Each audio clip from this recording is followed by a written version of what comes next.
Yesterday, the Electoral College cast their votes, and Joe Biden won. Interestingly, though, many states, 7 states, saw the Republican slate of electors who were not elected to the Electoral College cast procedural votes. That's the way they framed it. And they did this because many of them said they wanted to keep Donald Trump's legal challenges active. We've got Mo Brooks. We got a couple other Republicans saying they are going to dispute Joe Biden's electoral votes come January 6th. Now, the mainstream media and many left-leaning organizations, media organizations are saying it's over. It ended. Betfair paid out their bets. A bunch of Trump supporters are really angry about that.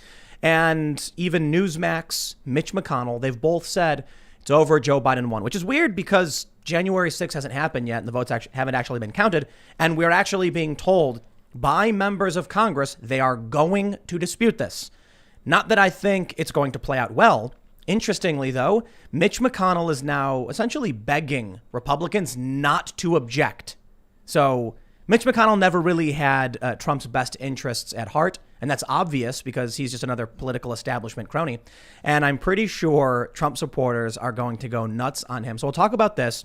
We've got some information pertaining to Michigan.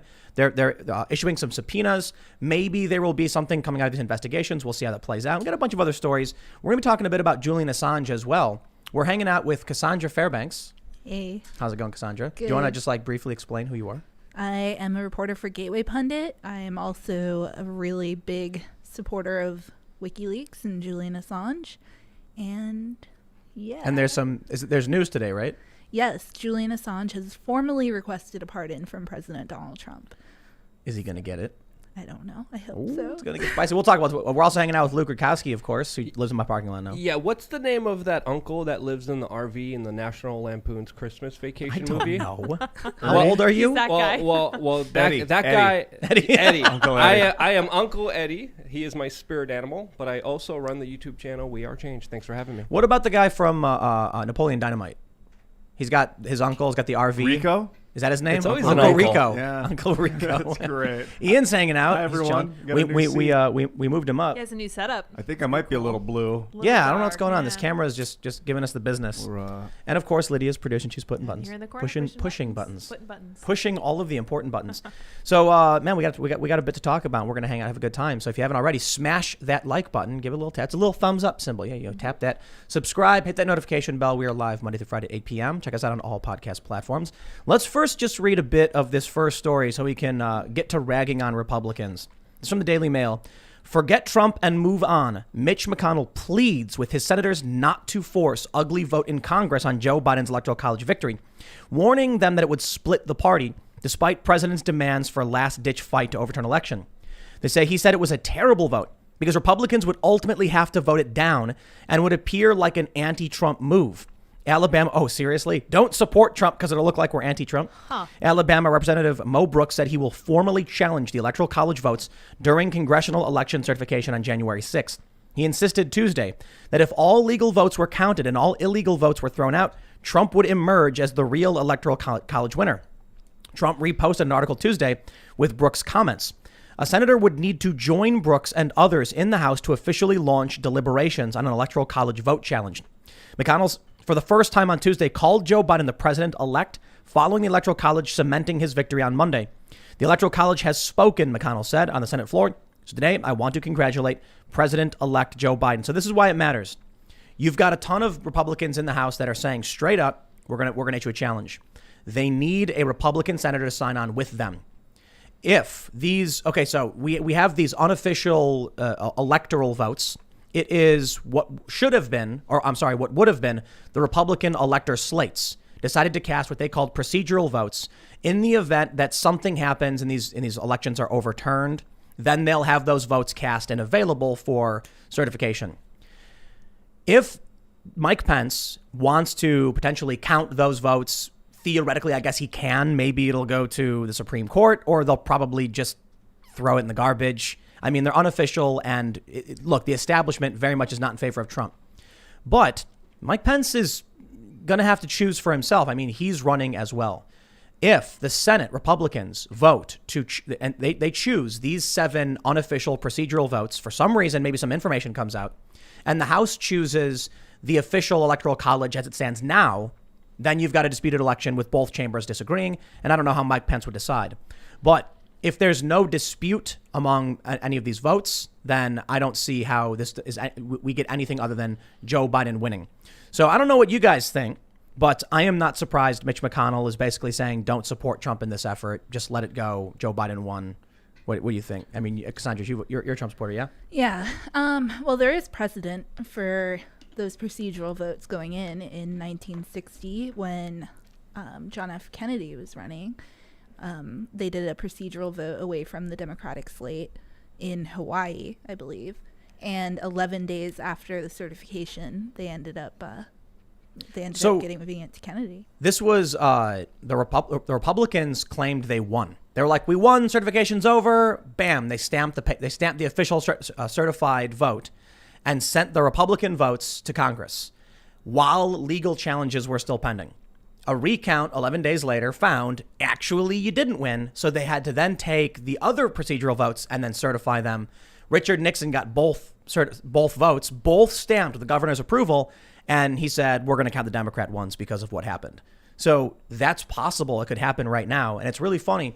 I actually did a video the other day talking about this, and Facebook, I got one of those fake news flags saying I did too.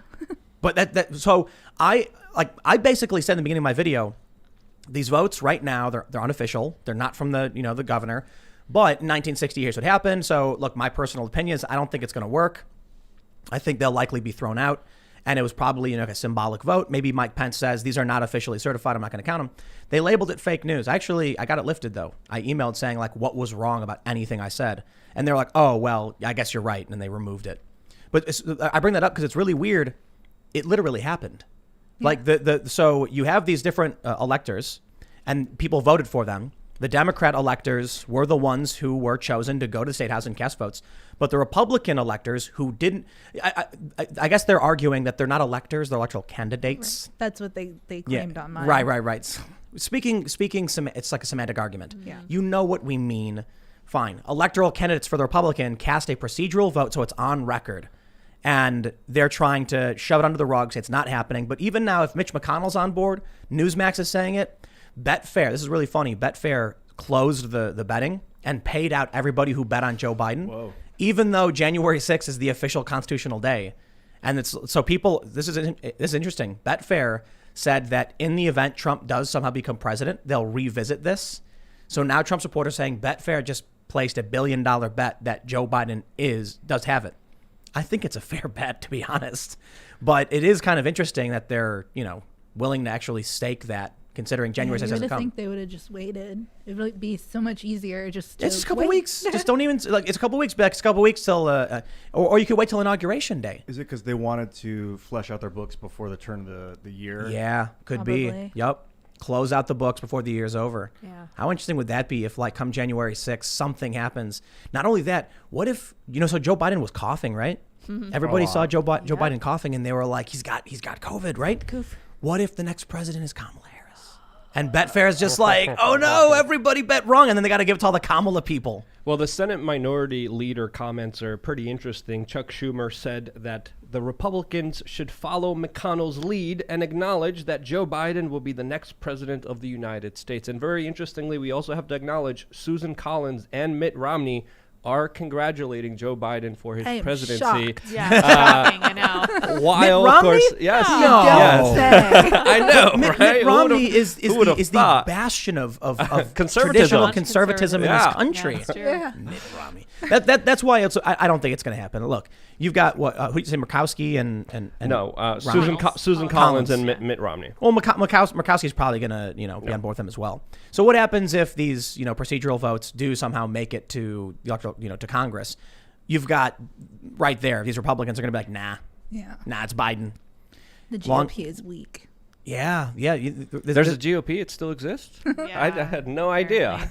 Well, I think this is their end. Mitch McConnell just stood up and said, listen, if you're a Trump supporter who helped Republicans get elected, I have a knife. Just turn around and let me put it in your back. Stab you. And that's exactly what Mitch McConnell did. Because people, look, at the very least, they're just saying, please fight for us like we fought for you. Okay, maybe Trump's not going to win.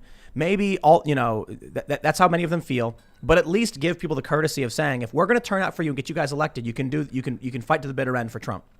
There's constitutional procedures. They can challenge the votes, they can lose, and they can say, look, we tried, we did everything. No, he's already like, bye-bye. And the best part is, a couple weeks out from the Georgia runoffs, how many people now are going to be like, sacrifice the Senate? Yeah. Don't let Republicans win. I mean, I've been debating this internally for some time now because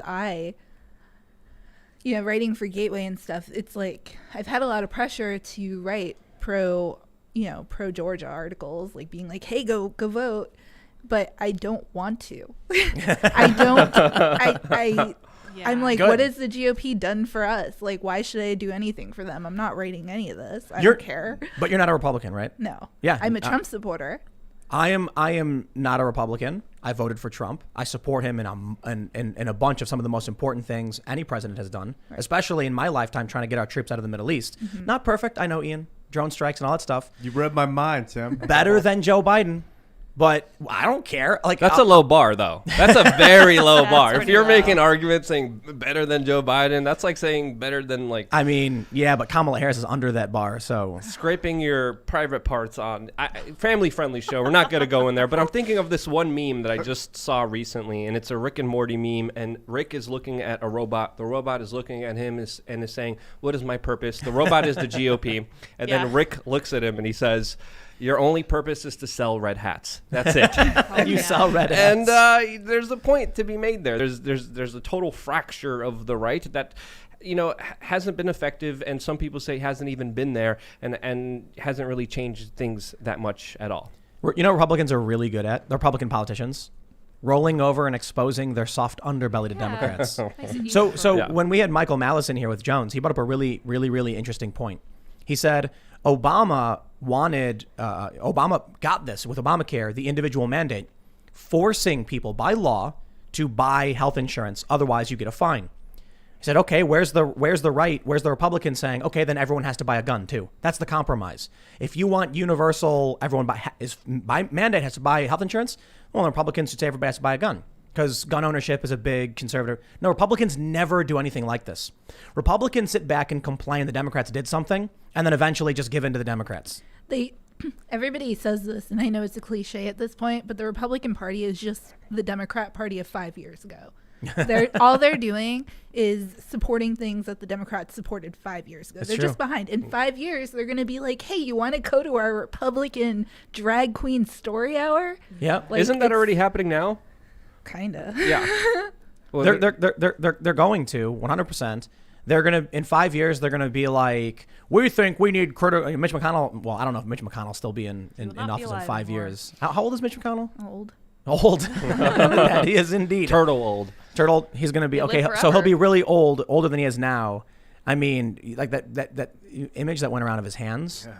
Like that, I feel bad. You know what I mean? Like I think it's messed up when people made fun of him because he tripped at one time. You guys remember that? Yeah. Because what he had polio when he was a kid or something, right? Something like that. I have no idea. Was it not polio? I don't know. He had something, so like he has like problem with his leg, and he tripped, and everyone's making fun of him. Like, dude, Don't do that. I don't like the guy. I never liked the guy, but I'm not gonna rag on him or anybody else because they stumbled, and that's messed up. But in 5 years, they're going to be advocating for universal basic income. Yeah. He's gonna be like, I've always been in favor of universal basic income, and all the Republicans are gonna be like, well, it's something I got to fight for. Meanwhile, the Democrats are in favor of like I don't even know how far left you go at that point. How can you go Yeah, further? I don't know where They'll manage. They'll find they'll figure it out. Yeah. Just and weird. the Republicans will manage to continue to lose gracefully. Yep. Yeah, that's what we've got so far. So what do you guys think? What do you think Trump supporters are going to do? I mean, what are you going to do? Who are you going to vote for?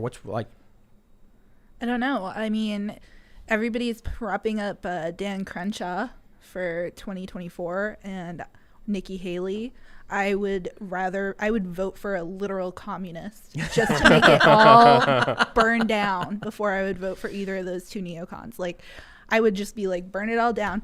Go ahead, Alexandria Ocasio-Cortez or whatever. Do your thing, burn it down. Don't It's like care. the swing, the hard swing back and forth, left and right. Yeah. Send a message, vote for AOC, I guess. I could see him starting a new political party. I actually saw a poll recently that I think it was something like 79% of Republicans said they would follow Trump to a new party. He needs to do it. And We need it in this country. the problem is, if the left doesn't start their own like progressive party, then it's just going to split the Republican vote. Good. But if, they have the people and they have the support for a progressive party, they could easily do like a Bernie Sanders type party and split the Democrats, and then we split the right. And then there would be 4. Yeah, a populist anti-establishment party, Yeah. because Yeah. there definitely seems that there is a political realignment, and it's not working out in anyone's favor. It's the establishment taking advantage of that and screwing everyone over, and people are realizing it. And that's why when me and Tim were talking about earlier today, we were like, I think there's going to be another major Occupy Wall Street movement, as you were telling me, that some people on the far left might join people on the right and come together on their disagreements. But not like they're going to form one group together. Yeah. So we've got the autonomous zone in Portland, where armed leftist militias have secured like 4 square blocks or something, and they've set booby traps. You guys see this story? No. They're running around Booby. with like AR-15s. Yeah.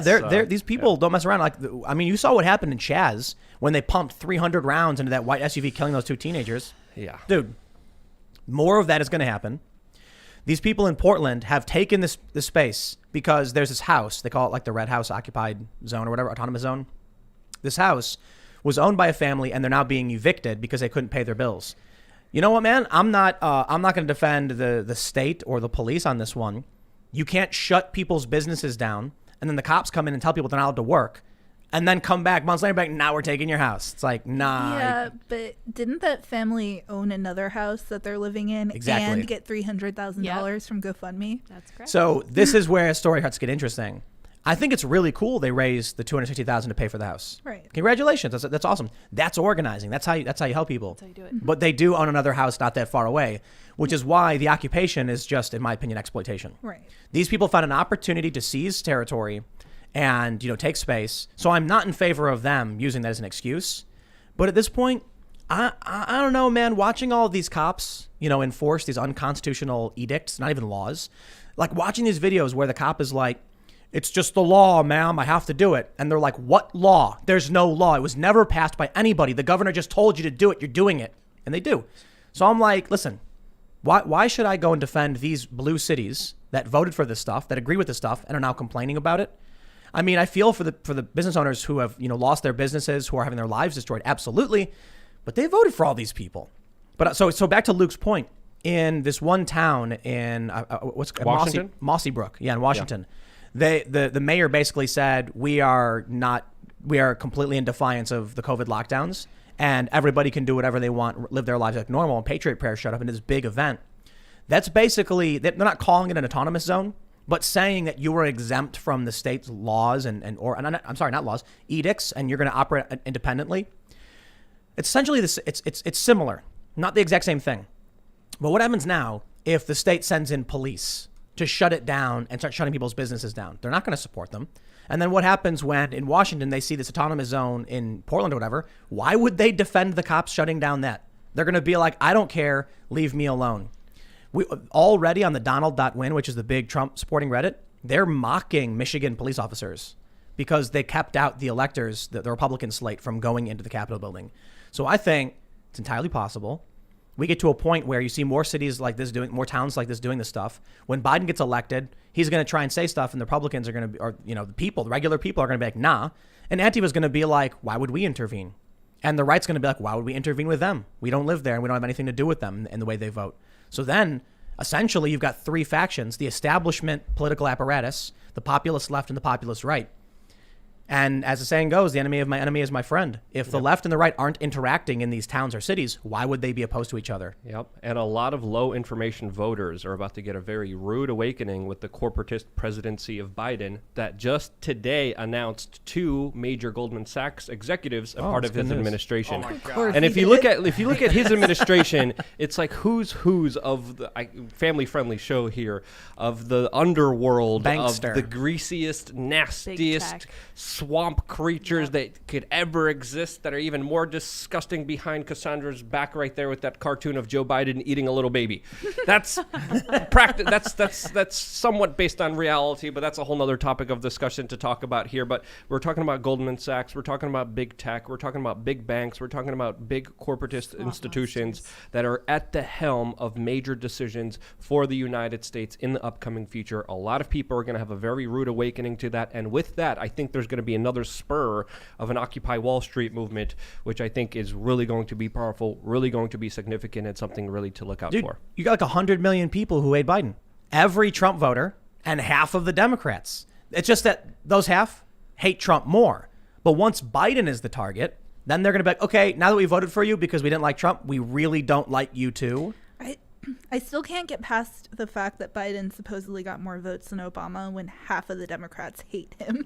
Well, this is the thing. I Everyone we don't had understand. on the show was biting their tongue and saying, "Yeah, I voted for Biden. Yeah, It's horrible. It was. I didn't want to do Well, it." not everybody, two people. Well, that's everyone that I've been around when I was co-hosting for me. But everyone I talked to has the same sentiment. You know, they were bamboozled, they were fooled to believe maybe something, but they knew deep down that something was wrong, and I think most of America knows that.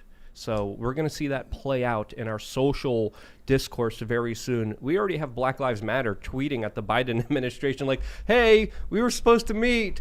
Hey guys, And what's instead going they on elected here?" a cop. Yeah. And a top prosecutor that sent innocent people away to jail knowingly.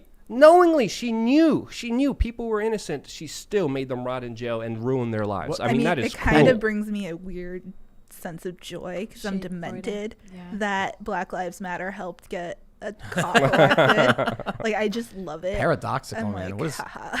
That's the craziest thing. It's like, you know, what a lot of people we've had on, and or not even who we've had on, but like people who have come here and we've talked. When they say they vote for Biden, I'm like, oh yeah, why? Well, you know, Trump's bad for what? What do you do? What? Come on, man. You can't. Like, I can sit here and I can go through everything Trump's done and his family, and we can talk about the emoluments clause and his resorts and his businesses. You can talk about shady business dealings and all that stuff. It doesn't compare to Joe Biden. Now, if we're gonna have like, you know, a turd sandwich versus a giant douche, I understand why people might be like, I don't know, man, I voted for Biden. But so these are low information people. A lot of these people are young. Like, we had a dude on the other day. He's 24. He doesn't know anything about the Joe Biden administration. He was like a teenager not paying attention to when Joe Biden and Obama were in and the horrible things they were doing. So it's like, you know, the left was protesting Obama, right? With you know, Black Lives Matter started under Obama. Occupy Wall Street was under Obama. Mm-hmm. He wasn't like this great left-wing leader that they're telling you now. And Joe Biden was a part of that. It's like you're complaining about systemic racism. Joe Biden's the guy who's been in office for 47 years who made that stuff and helped facilitate these wars. You don't got a good reason for voting for the guy. I'm sorry. I understand if you came to me and said I didn't vote for anybody, I'd be like, yeah, I get it. But saying you voted for Biden, nah, there's no excuse. You just didn't know what you were talking about. But you know, so if you got 80 million votes, I think people just were told by the media, you know, Orange Man bad. They believed it. Well, this Dominion stuff, there might be merit to that Dominion stuff. Well, that report that came out, you saw that, Cassandra? Which The one? Antrim report that said that votes were intentional, like the machines had intentional errors. Mm-hmm. So you can't just, you know, the traditional culture war arguments don't work on this. Or they're like, oh, the guy's biased. The guy who wrote it's biased. I'm like, I don't know anything about that. No, I'm sorry. I just read a report. I don't know who that guy is. Well, he's biased. I don't care. Evidence. Investigate the evidence. Tell me what happened. I don't care about your opinions on politics. It's not going to solve anything. And that's all they have so far. Not like anything's going to happen from it. I'm thinking about the inception of Occupy, and that was basically when Obama bailed out Freddie Mac and Fannie Mae. Mm-hmm. The big banker bailouts of 2008. Yeah, trillions of dollars inflated. I don't know how much he inflated the currency, but... Well, there was the national public bailouts, and then there was the secret Federal Reserve bailouts that I talked about with Ben Bernanke, and he got angry and tried to rip away my microphone. Wow. I brought that up. Wow. I was like, what about the secret $1 trillion that you gave out that no one knows? And then he got mad and livid and literally had me kicked out. And they just did it again with a $3 trillion that they printed in like Yeah, June well, or right now, something. BlackRock is being financed by the Federal Reserve. All of their losses are being subsidized by the Federal Reserve, just printing money and giving it to them right now, as the average taxpayer stands by and says, hey, you got anything for me? And then the big banksters are like, printer go burr, no more for you. Printer go broke. burr. Yeah, The printer meme broke. is- Yeah, I love memes. The meme is a bunch of pigs with top hats, and the guy's cranking the money printer, and the money's flying out, and he's like screaming, and his eyes are bleeding or whatever. And then the capitalist pig is like, it's literally a picture of a pig with like a cop hat and a monocle, is like smiling and taking the money. And then below it, it's one of those like really sad looking, guys, and he's like, please, I need money for food. And then there's an angry person holding the thing saying the printer broke. Yes. There's no money for you, but there's money for all the big business. So money went burr in 2008, was it, when they bailed out? Tremendously. So, Yes. and then 2 years later, Occupy struck. So now we're looking at the printing now, maybe in a year or in a year and a half, we're going to see another Occupy. But we're already kind of seeing it with these autonomous zones. They just haven't been forced into it. Like, people haven't lost their houses. Well, they're starting to. People are losing their houses. But what- like crazy evictions Well, are coming what soon, man. Occupy didn't have focus. It lacked a lot of people were down On on the Federal purpose. Reserve. Yeah, it got like muddled. A bunch of weird like social justice people came in and took over and then made it literally about nothing. But it should have been about the Federal Reserve and taking back the money supply, I think. It was about Wall Street. It was about occupying Wall Street. Literally, the plan was to go down to like Wall and Broad in New York and sit there making demands. It kind of doesn't make sense because people don't know what Wall Street is. I remember we were down there, and a bunch of the activists got into in front of Wall and Broad. They barricaded it basically, but people eventually found their way in. And some guy came out and he was like, "What are you even protesting?" And they were like, "Wall Street." And he's like, "What? Retirement funds? What are you talking about?" And I started laughing. I thought it was hilarious. Yeah, because Wall Street's a lot of retirement funds, like 401ks and IRAs and stuff. People think it's just like Wall Street just is a phrase to represent powerful corporate interests. It doesn't necessarily mean it's what Wall Street literally is doing. But that's what the original focus was, that the big banks got these big bailouts and regular people didn't. And so that was the issue. Instead, the older people, the libertarian types, a lot of the Ron Paul types who were there left because guess what? They have jobs. And then the young people who didn't have jobs were sleeping in the park. And then the kids who had apartments in Brooklyn and their parents paid for, a couple trust fund kids, I know they're literally trust fund kids, not all of them, but there were some, they had no jobs. So they were like, this is my job now. I'm going to come here and organize. And that was it. Occupy Wall Street became some weird social justice progressive nonsense that made no sense. Fought for nothing. They were there to bust up fractional reserve banking and the Federal Reserve's fiat That's overprinting. not But was it not a statement from anybody. I know. Unfortunately, Yeah. it just became about like social justice. But that was never a stated goal of Occupy Wall Street. But those conversations I- did happen, That- and yeah, there yeah, were of course, of individuals course. pushing for But that. the original call for Occupy was for the far left, who organized 1 month before to organize what it was going to be and what it was going to look like, and they wanted to occupy Wall Street, and it was for far left causes. There was no official planning organization where they were like the Federal Reserve and fractional banking or whatever. Those conversations happened, especially with the Ron Paul people. So basically, what we need to do is tell everybody that Radiohead's going to perform at the Federal Reserve. That's what they did. I know. People don't know. Yeah. Sorry, I was joking. Dude, I was there when that happened, and I remember when they announced Radiohead was coming. I was like, that's not true. Yeah. And thousands of people showed up. And then the guy's like, okay, before he's like, we're gonna let you know Radiohead's not really playing here, but now that you're here, we're gonna do a general assembly. It was actually quite brilliant. Yeah. Because there's two things. First, the people who were there, I talked to this young woman. I was like, so did you come here for Radiohead? And she goes, oh, well, I came for Occupy. And I was like, but to like watch Radiohead? And she goes, yeah. And I was like, but they're not coming. She's like, no, but I'm here for the cause, like not wanting to be, admitting it. So what they got was they did a general assembly where they got everyone to mindlessly chant along to what they were saying. So one of the things they do at Occupy is the people's mic. The far left does this all the time with their protests, where at a rally someone will say mic check and then everyone yells mic check, and then they'll start saying something and everyone repeats it. That actually creates uniformity between people because they're getting people to chant and say these things over and over again. So they have thousands of people show up and then they say mic check, and then everyone yells and they go, I think we should be socialists. And then everyone is chanting, we should be socialists over and over again. So it was effective. It was brilliant. It was evil. It was very evil. There's Amazing. a psychological test that's really famous, and I can't think of the name of it right now, but I was watching it last night, where they put a person in a room with a bunch of actors, and they have a poster with different lengths of lines, and they'll be like, which 2 lines are the same, and the actors all conformly, like, they all say the wrong one, and then they watch, and like the person who's not an actor the first time will be like, it's B and A are the same, and then after a few rounds he'll start going along with what everybody else said, and it's been repeated like hundreds of times. People can be dumb, huh? They always conform to what monkey see, monkey do. Well, we talked about this. There was there was a viral video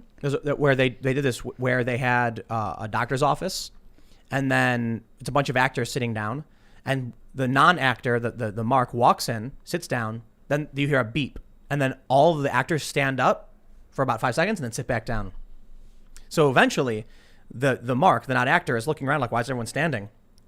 Then starts standing up and sitting down with them, not knowing why. Just everybody's doing it, might as well do it. Mm-hmm. Eventually, this one guy's like, "What are you guys doing?" And he's like, "Just what we're supposed to do." It's like, okay. So here's the best part. One by one, they removed the actors and started putting in non-actors until everyone who was there had no idea why they were mindlessly standing up and sitting down when the beeps happened. But they just do. And when the guy was like, "What are you doing?" He's like, "I don't know. Everyone's just doing it." It's like, that's not a good reason to do anything. Yeah, I mean, they did that study with animals, and there's also the other one where they had a patient execute someone thinking that it was the right thing to do because they had someone in authority tell him to do it, and they were pressing not a button execute, but electrocute. They thought they were electrocuting someone with higher and higher voltage. Execute. Well, that's a little potato. different. Essentially, at the end of the study, the guy died.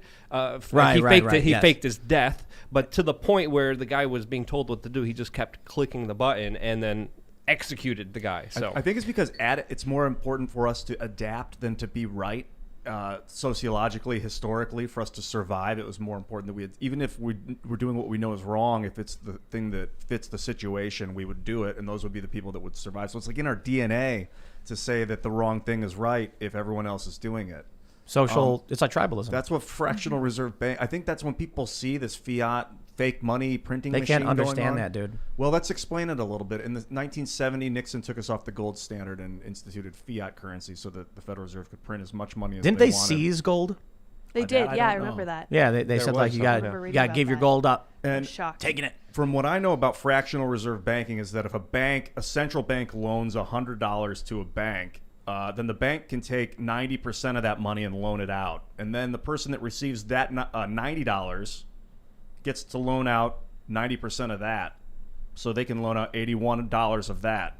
So you've created from that initial $100 $171. That's how the money supply is expanded. Yeah. The issue is that if you have, like, the easiest way to explain the issue is what happens is, so you've created fake money, and then you request interest back on the fake money. So it's this giant pyramid scheme, right? And then eventually the interest outweighs the money supply, and then pops. But the easiest way to explain this, because people are going to be like, I have no idea what that means, is if you have a rare painting, it's worth a bunch of money. If all of a sudden there's complete and exact replicas, like 100 of, like let's say this, you got a rare Luke Rudkowski original pressing, and it's worth just a mere $1,000 because Luke's not necessarily a famous painter. But it's a unique painting made by him worth $1,000. All of a sudden, one day, someone opens a vault and there's 1,000 of them. Well, now it's not valuable anymore because there's just tons of them. Who wants them? Everybody who wants one gets one, and then nobody's trading them anymore. So when they just keep mass printing money with no standard, with no backing, then the value is just the confidence of individuals in that system. And what happens is the more they print, the more your values dilute. It's inflation. Yep. It's just. Yeah. Well, the scary thing is right now, if enough people go to the bank to try to get their money back, they won't be able to. A lot of people think that if they put their money in the bank, it's there and it's kept safe for them. It's not. But that's true with or without fractional reserve. Yes, of course. But that makes the problem a little bit worse. Yeah. Well, runs on the banks are problems. Yeah. The fact that they can loan out money that they don't have is crazy. That you could borrow $100. They create the money and then loan out 90 of it. But still keep your 100. Listen. So Ponzi you schemes, create $190 from a $100 loan. Ponzi schemes work really great so long as no one dares get that, screw with your system, to put it mildly. So the United States, the petrodollar, the fractional reserve system, It's brilliant. We just got to keep printing the money, and we'll keep expanding, and we'll keep growing, and keep spending, and everything's great. Unless, someone like Gaddafi comes along and wants to trade, and what do you want to trade? Gold dinars. And then you get Saddam Hussein who says maybe we should entertain the euro, and then you have no choice but to, can we drone this guy? Can we drone this guy? And then what Hillary Clinton say? We came, we saw, he died. Mm-hmm. And that's, I'm not saying that's exactly why, the official reasons as to why we, drop bombs on countries is because I guess they're bad people, they hate our freedom. The reason I'm railing on the Fed is because I think if we were going to start a new political party, it would be to repeal the Federal Reserve Act. Like Ron Paul was the closest thing we had to a new political party. But I don't think that would work at this point.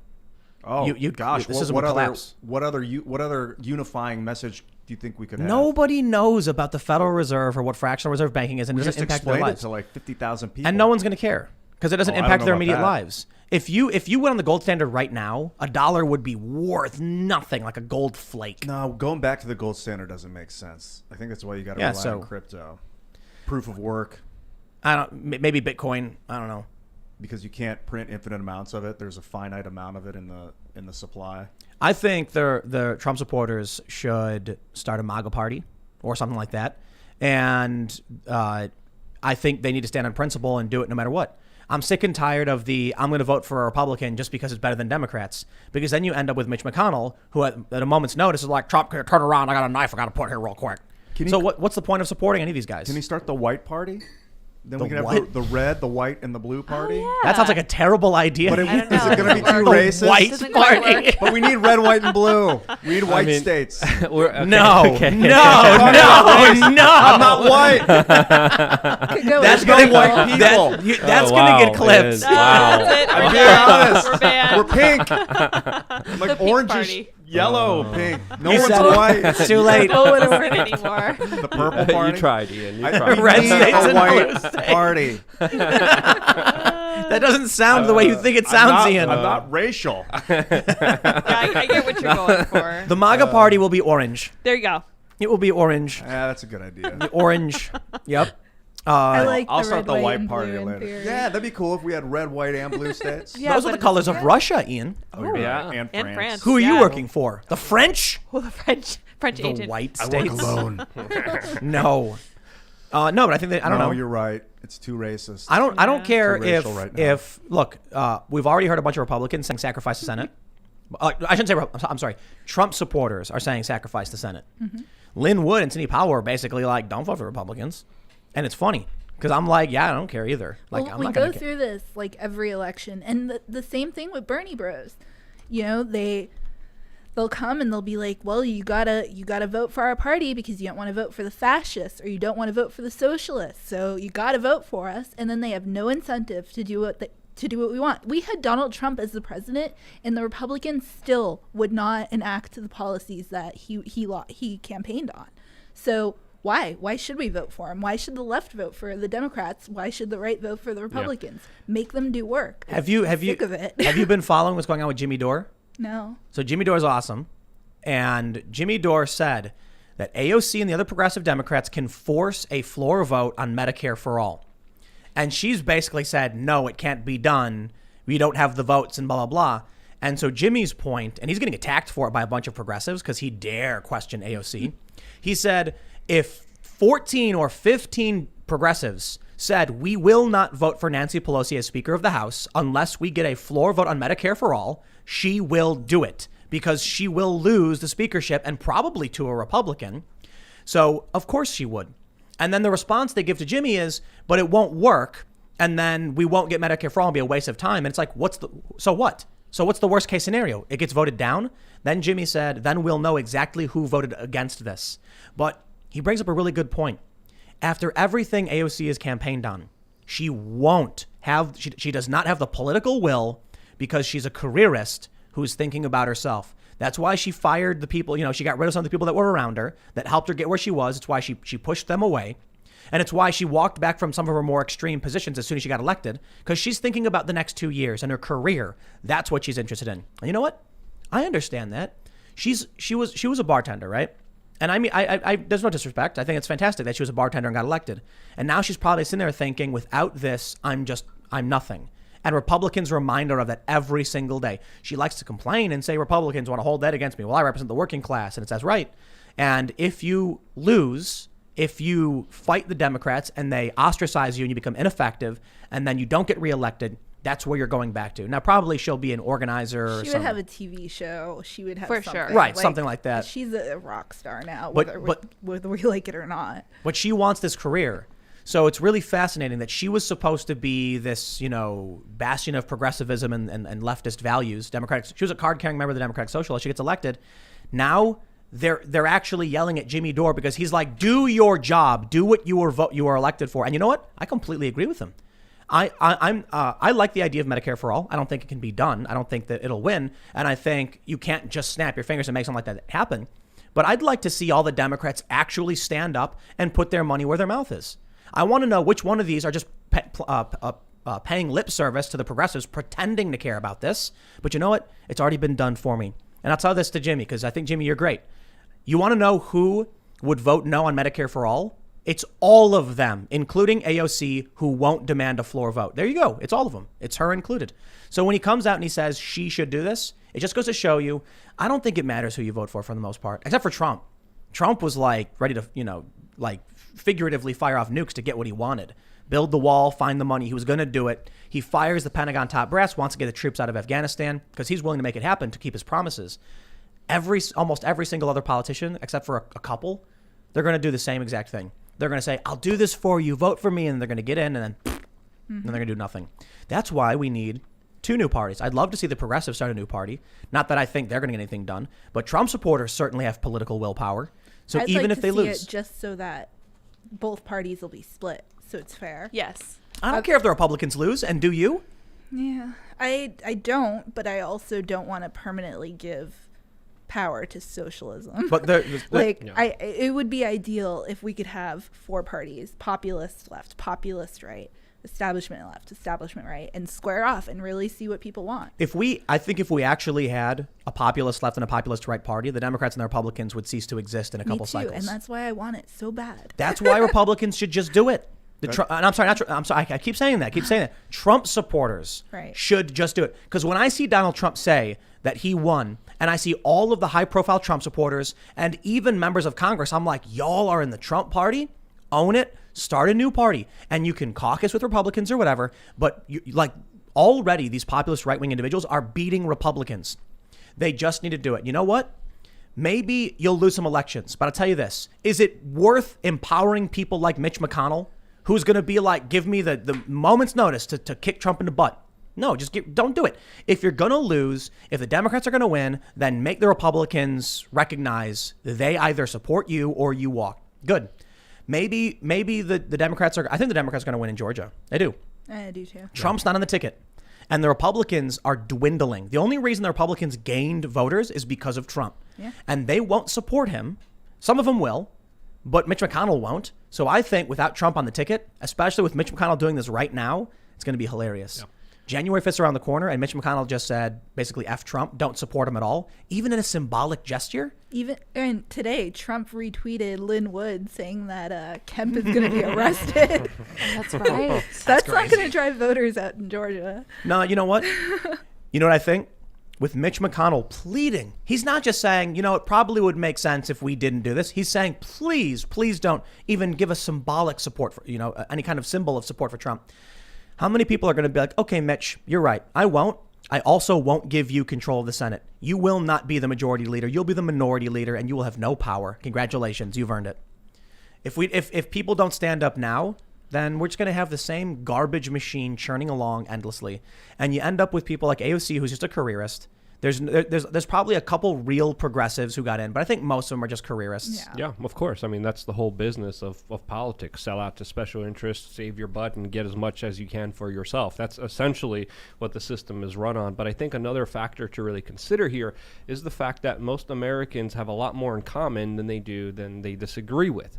And when we look at most of Americans, they are disenfranchised. They're sick of the corruption. They're sick of the special interests. They are sick of politicians lying to them and taking advantage of them, which they always freaking do.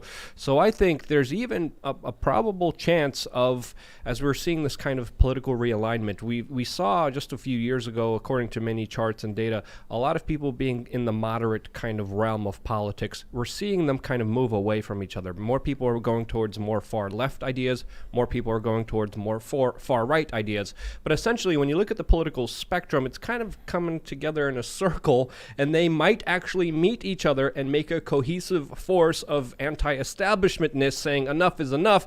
And if we could put aside our differences and learn to respect each other in a kind of republic system where let be as other people's want to be left alone, I think there's a possibility that this could essentially happen and could be something significant. You brought this up. Michael Malice brought this up. Divorce. Yes. What do you think about the idea of like peaceful separation? I am so pro divorce. I want to split it. I'm 100% down for it, and I'm so glad that I live in West Virginia, which would be red as hell. It's a all for it. second reddest. I think Wyoming. I think is Yeah. yours. So what's funny is I hear a lot from the left when they're like, if that were to happen, the red states would become a third world nation. And no, I mean maybe, but you know what? I don't think the people advocating for this care at all. I think they're like, okay. Have they been have to the New York most City land. lately? Like, have they been to Brooklyn? Like, have they seen the most rats? land. We won't have to pay the welfare for everybody in the cities. The only thing that I've complained about when the left put out their map, we can't let them control the whole West Coast because we're going to need ports on the Pacific. Other than that, I'm down for like their proposed split. I think it was like Amy Siskand or something put out a proposed map. Yeah, I saw that. Really? Kansas land on the bottom, Yes. and then like United New States Canada. of Canada. Yeah. I was like, I am so down for that, except we need a port on the Pacific. We could work out a deal with Mexico. Or Yeah. we could just Alright. take over some. I'm turning No, imperialist I don't right now. Okay, Miss Pinochet. Let's hold on here for a little Oh, bit. some of my thoughts lately would make Pinochet blush, to be honest. That was how I've gotten to the point. The Civil War started was secession. Yeah, Don't you think that would happen Well, again? maybe. Well, another thing people need to Maybe realize it that has to. we are on a course for a very turbulent future.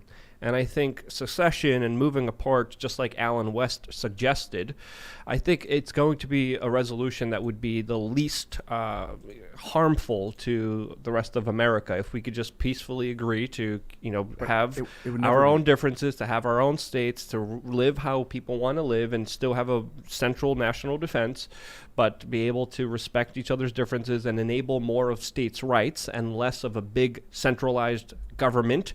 I think that could be something that we should strive for, especially now, because when we look at the future, it's going to be a very bumpy ride for everyone.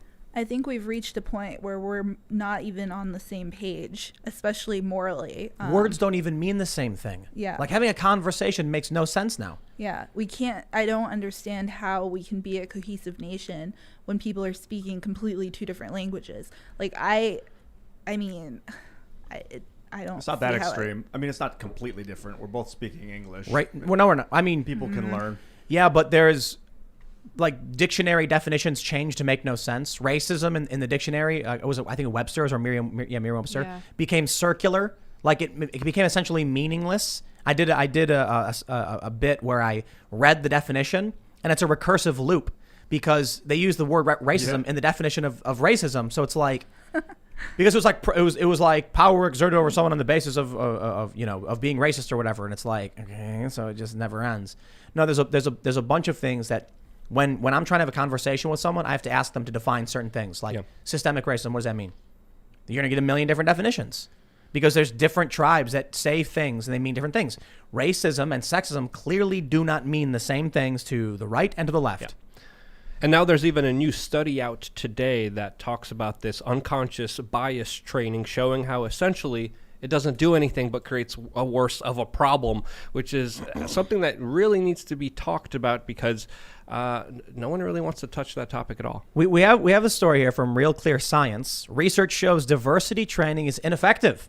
You don't say. To everybody listening, I just want you to imagine that you're at work. Maybe you work in an office, common job, you're at a computer, and they say it's time for your mandated corporate diversity training.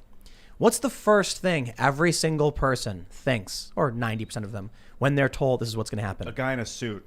No, just any person, any average person. Ugh, exactly. I think of Exactly the what I would Office feel. Space. I roll. Yeah. The Office Space segment when they had their diversity training. Do you remember that clip?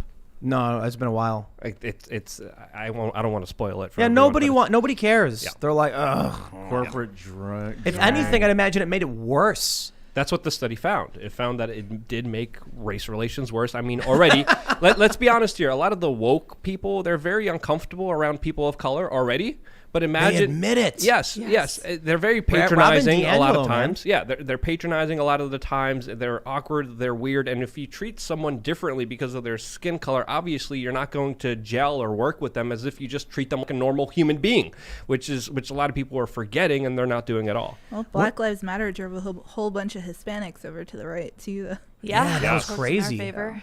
So it was really interesting. We had, do you know Hunter Avalon? Yeah. What is that about? We had him on the show the other day, and goes wild. he's nice, but he's very like he said he's like now he used to be conservative, now he's center left. He voted for Biden. I'm like, but he was talking about how he's very much in favor of the traditional family, and I'm like, so you oppose Black Lives Matter? And he's like, no. I'm like, yes or no? Black Lives Matter explicitly. In there, they're doing what is it? The New York Teachers Union did that curriculum. Yeah. The Black Lives Matter curriculum, where they oppose the traditional family. It's not just the parent organization. It's like the general group and what they espouse. They do not like traditional families. So to even go back to the discussion, it's very clearly a divide between what these countries are. New York, very, very different from say West Virginia, but he doesn't recognize that. And I think one of the big issues is that. You tell somebody racism is bad, and they're going to be like, I like that. That's correct. I don't like racism. Great. But then what they're really doing is, see, the woke left's definition of the word racism is like, is literally them being racist. Or I should say, they call it anti-racism, and it's the same exact thing as racism. The only real difference is what their stated intent is, I suppose. So they're advocating for one thing, calling it something else, and then having people do these trainings who clearly don't like it, and all it does is make everything worse, make everybody hate each other. Mm-hmm. Yeah, if you're gonna tell someone that someone else is bad, you're doing a bad thing. So you're the bad one saying that guy's bad. So it's like if you're gonna use evil to call out evil, you're the evil one. Well, basically, they're like, racism is bad. Our solution is to judge people on the basis of their race. It's like, okay. Well, who was it? Ibrahim X. Kendi, who was talking about how the only way to make things right was just to be more biased against white people. This doesn't seem like the way forward. He said discrimination against everybody. Oh, everyone. Okay. Yeah, It's truly equal. I like that. Well, yeah, they've been, sorry. No, good. In the schools, they've been pretty much teaching white kids to hate themselves. Yes. And that's the thing that really drives me over the edge. And thank God I homeschool, but they're teaching people not to credit Edison with light bulbs. Cartoon Network put out a thing about that, and like all these things that are just like little digs at white kids, and it's going to make white kids feel bad and hate themselves because of their skin. But the Edison thing is interesting. So they're saying it was some black dude who invented the light bulb, I guess. Oh yeah. But it was actually that I think he perfected a filament that improved upon it. And I'm pretty sure, didn't he work for Edison? I'm gonna look it I'm up. not sure. So my understanding of it My when it eyes happened. glossed over while the cartoon played. But it's not a Black Lives Matter thing. It's a socialism thing. It's a communism thing. Yeah. He invented it, but he was working for Edison. Edison said, "Here's what we're doing. Here's what we're building." And he went, "Oh, okay." And then he improved on the project. And they credit. It's about crediting the worker versus crediting the owner. You see? Ah, yeah. Yeah, his name's Lewis Howard Latimer, and he was an American inventor, patent draftsman for the patents of the incandescent light bulb, among other inventions. I could go deeper into it. Yeah, but wasn't it But he actually didn't invent it. He just made like Just improved it. a new filament? The most used filament of the time. Yeah. But my understanding is that isn't the original light bulb still on? It's always been on. It's in a firehouse in New York City or something like that. Yes, and because of planned obsolescence, we're now given light bulbs that we have to keep buying again and again. Yes, that's I guess like the typical thing you hear on the internet. I think the official answer was that it was completely impractical to build because it was expensive and hard to produce. But I also think you got a guy who makes a light bulb and says these things basically light up forever, and they're like, so what? We run a company for a year and then we're done. Good point. Can we get something that fails? And now here's the best part. That's the guy who invented the filament that we used for like 100 years. Was he the one who perfected the obsolescence? So they're trying to credit him for making the light bulb when, in fact, he may be the guy who's so they credited die. for creating the bad light bulbs that Wow. caused rampant pollution and consumerism and, basically emboldened capitalism. I'm not saying that's true. I'm just saying, if I heard the story, there's a firehouse in New York, I guess, they have a light bulb. It's just been on forever. It's still on. Yeah, I to heard this day. about that as well. Yeah, I don't know if that's true. I don't know, whatever. I've been thinking a lot about secession, since that came up a little bit earlier. And I think that maybe a better thing would be a revolution against taxes that are imposed unjustly. That's not going to solve the culture war argument. Like sales, like What does that have to payroll do? tax? But what does that have to do with like kids getting puberty blockers? Well, I know I'm just kind of jumping track right here and taking it back to where it was like 20 minutes ago. It has nothing to do with that. Those are the issues for the culture war. Two-state solution. Like, Listen. Kids are crazy because we've been at war because we want to extract opium and oil for money. So if we can get out of this fiat realm of the OPEC dollar and stop worshiping the dollar, then I think kids won't be so crazy because we won't have to go to war. The one thing that may drive an actual divorce is the fact that the populist left and the populist right don't care for any of that stuff, and it's only the neo-libs and neocons who are like, yay, war. So you give the Bernie Sanders crew the opportunity. They're going to be like, we don't care about that. We want people to have health care. And you go to the conservatives and the Trump supporters are going to be like, bring our jobs back. I don't see any of the Bernie people being like, yay, war. Well, some of them, but not like the legit progressives. And the Trump supporters definitely not. So if there's one thing that's going to drive a peaceful split is when both populist factions tell the establishment, we don't care about you anymore and we don't agree. And we don't like those people either, but we agree not to interact anymore. I think the real issue is we could have a weakening of the federal government. We don't need a peaceful split. We don't need a civil war or a revolution. We need the Supreme Court to stop being able to dictate laws for the entire country. Right. That's States' really rights. it. That's Federalism, yeah. Because I was reading a lot about the revolution and American independence. You know that a bunch of people in New York signed a Declaration of Dependence? They were like, we don't want revolution. We love the king.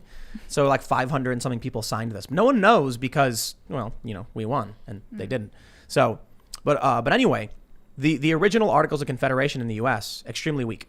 It was basically like all the states with whatever authority they had said, we're going to fight for each other so we're all independent. And then after that, you kind of do your own thing. With the Constitution, they were all like, okay, now we're one country and we have to, we have these rules, we have a Supreme Court, we have legislation and stuff like that. It affects everybody. I guess that was a decent idea, but now what's happening is we can still provide for the common defense. We can still do what the federal government was supposed to do in collecting taxes and, providing military and, negotiations on behalf of all the states. But does it make sense that half the states completely disagree with half the states on certain key issues, and the Supreme Court says we hereby rule that everyone must abide a certain way? While I certainly agree with a lot of the rulings of the Supreme Court because they've benefited me and my family, like going back to the 60s and civil rights and stuff like that, the problem now is that the cultural issues are so stark and completely out of this world that, we're on the verge of people, we're literally watching people kill each other and beat each other in the street. If we just said, okay, West Virginia, you can have your guns and do your thing. Okay, and if people don't like it, you can move somewhere else. But it's weird. The left are the ones advocating for saying like all states must conform to one uniform law in this country, even though they don't live in these states. Yeah, if California wants to give up their guns, I don't care. Just stay out of West Virginia. Right, exactly. Yeah. If someone wants to be disarmed and live with a bunch of rats around them, they could go to New York City. Go right ahead. Feel free to support those incentives. And I think really you hit on a good point here. Decentralization, I think, is a peaceful way to resolve a lot of this. And I think if there ever was an opportunity to make people realize that independence, states' rights are very important, it is right now. I think we have a very big opportunity to remind everyone we don't need a huge, big, bloated, bureaucratic federal government centralizing and controlling everything. We see what happens with the DMV. It's not a good idea. Less government is good, and it allows people to prevail, it allows people to thrive, and it allows people to, of course, not be squashed and screwed over by all the big multinational corporations that are using government to their own personal benefit. And a lot of people have it skewed. They're saying the corporations are evil, we need more government. No, you fool. You don't understand that it's because of big government and their incentives and their programs and their one-on-one working with them that has established them to be these big giants that they are. are right now and why we're living in this current situation that we are. It's because of direct government intervention. You know, I've been talking a bit for a while about the track towards a civil war, and seeing like half the states align against the other, in you know, almost making it to the Supreme Court, or it was docketed in the Supreme Court. Supreme Court rejected it. Just shows that there is serious alignment between the left, the Republicans, Democrats, left to right, against each other. You know, based on the stuff we were talking about with like a new Occupy Wall Street, I'm wondering if it's not going to be a civil war but a revolution. And what I mean by that is it'll look more like what happened to Syria than like the civil war in this country. We have a political establishment. You have people like Joe Biden. He's filling the ranks. Like Joe Biden, you know what he did? The moment they said Joe Biden is the president-elect, he was like, all right, and he got a fire truck, and he hooked the hose right into a big old swamp and started spraying DC down, full blast, the fire hose. You're a tandem. Seriously. He is filling the swamp with a fire hose. So, you know what I'm talking about? The left and their autonomous zones. Like you said, you don't care if California bans guns. Just stay away from West Virginia, okay? So now you got this town in Washington. Why would they interfere with what Portland's doing? You voted for it. You go do your thing. So what happens then when the establishment tries to maintain control over all of them, and then you get something like, you know, right-wing individuals, right-wing militias saying to left-wing militias, hey, you don't like we saw with the Boogaloo Boys and Black Lives Matter and Antifa. There was this rally in the West Coast where the Boogaloo Boys were like shaking hands with Antifa. And they were like, look, we disagree with you, but we all agree the government's bad, right? And they're like, yeah. And there's a video, I think it's from Ford Fisher, where the Antifa guy is like, you stood with us today and we respect you for that. And so what happens? Those people will say, we don't want to go to your town or your state. We want our state. And the Boogaloo Boys and the right wing are going to be like, we completely agree. It's the establishment and the government, you know, the mainstream political establishment that's bad. So in that sense, if it comes down to like these COVID lockdowns destroying people's lives, you're gonna and the Michigan police blocking the GOP from coming into the Capitol building, they shut it down. Then Republicans are eventually going to be like, why am I going to support these police?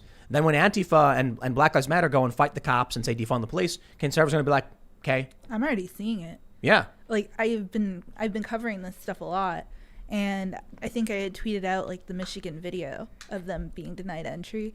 My mentions are all Republicans being like, why are we backing blue? Yep. Let's stop backing the blue. I don't back the blue anymore. And it's getting to a point, but the problem is the reasons are very different. So I don't think there'll be an alliance necessarily. no, but if the enemy of the enemy is my friend, and you know the cops are doing something bad, then the Republicans are going to be like, I'm not getting involved. Right. So I don't think the right, I shouldn't say Republicans, I keep saying that, the Trump supporters or the populist right, I don't think they're going to show up to Portland and be like, we've come to supply aid in your fight against the establishment. Maybe in some point. I think mostly they're going to sit back, put their feet up and be like, we ain't helping you. You're on your own, officer. Why don't you go lock down some poor working family's business so they go starve to death? I'm not going to support that. I personally will not support that. And so the more I see these cops like in Staten Island barring people from their First Amendment rights, I'm like, sorry, I'm not going to support those cops. By all means, Antifa, do your thing. I don't care. Defund them, whatever. I don't live there. If you voted for it, well, that's, you know, you live there. What do you want me to say about it? But if it was invaded by like a foreign country, would you still come to their aid? That's an interesting question, because at one point I probably would have said yes. At this point, man, I don't know. If New York destroys everything and their government destroys everything, maybe, you know, for the people, not the establishment government. Or maybe I might just be like, well, this is what happens when you lose support of the people and they no longer feel the government represents them. Someone could come in and invade, and I'm going to be like, it's not a government for me. I've never been a Republican. They never represented me. Joe Biden certainly doesn't. None of these people do. So why would I do anything? I'm not a part of that community. Yeah, the bigger question is, who would want New York City? No one wants that hellhole. I live there. I moved away from there for a particular reason. Luke would rather live in my parking lot. Yes, I'm a lot happier here. My flooded? RV's bigger than my apartment was in New York City. I mean, yeah, New York's Were awful. you there when it flooded during Sandy? Yeah, I was there. Tim was there as well. I was there. Yeah, Yeah, it was crazy. You know, one thing the government I think is overreaching and overdoing that's a little bit too much is forcing us all to use the same currency. And if they would just back off and let us decentralize command here. But you can. That's not true. I mean, the U.S. dollar is the national currency. So what? And Ithaca it's has illegal the to start a currency No, in it's the United not. States right now. Yeah, That's not true. Ithaca has the Ithaca Hour. They send them to There's us. Yeah. there's a bunch of jurisdictions with local currencies. There's a big movement. Breckenridge dollars. Well, that's Yeah. awesome. And there's cryptocurrencies. There is crypto, but they regulate the hell out of it, and I don't think they should. The issue, I think, was there was one guy. Do you remember the guy who did the Liberty Dollar? Do you remember that? Yes. He got raided. Yes. But I guess it was because he was printing money and calling it dollars and currency. That's what I'm talking about. But that's not the so when you look at places like Ithaca, it's not really big anymore. I went there, a year or two ago and asked them about it, and they said it still exists, but it kind of fell out of disuse because the main proponent eventually. And they could have done it if they just didn't put dollars on there. So Right, exactly. What's Yeah. happening is the Federal Reserve's like a parasite. The Federal Reserve's a parasite in the brain of the U.S. military, and it's using the military to force us to use U.S. dollars. It allows them to print value. It allows them to fabricate value outright to fund the military. It allows them to force the military to make us use the dollar. In regards to the military, could we change topics specifically to people who tried to hold the U.S. military complex accountable and what happens to them? Can we Like can who? we talk- Yes. Oh, Who there we am go. who am I talking talking about about? here? Wait, I Can you know. guys guess? Kennedy. Kennedy? John F. Kennedy. No, yeah, sort of, but that's still. Julio Robert Kennedy. Massange? Julio. It is Julian Caesar. Assange. Julian time. Assange. I'm ready. Julian Let's Assange. go. Yes. Cassandra, who's Julian Assange? Julian Assange is possibly the biggest hero in the world, in my opinion, who should have a parade and a day named after him. But no, he is the founder of WikiLeaks also. So what's going on with Julian Assange? So I today- heard Trump was going to pardon him. I heard that too. Yeah, But that we was- that all was heard BS. that, and it was shocking news to his legal team and his family and his friends, And everyone. who were devastated a couple hours later when Pastor Mark Burns tweeted that it was fake news and that he had bogus sources. Let me pull up this story we got from Newsweek. Is Trump pardoning Julian Assange? Pastor Mark Burns' tweet sends rumors flying. So I don't know if they have the tweet pulled up, but Mark Burns, a verified Twitter user, they don't. And he tweeted that that he was going to, what does he say? He He said went on to say breaking disregard. news. Yeah, he said breaking news. They don't have the tweet in this article. That's trash. But everybody kind of went nuts. And they all wanted to believe it. Everybody wanted it to happen. I Left cried. and right. I was in tears. Full Left, on. but the left and the right. The populist left, the populist right were like, this is amazing. Trump should do this. Mm-hmm.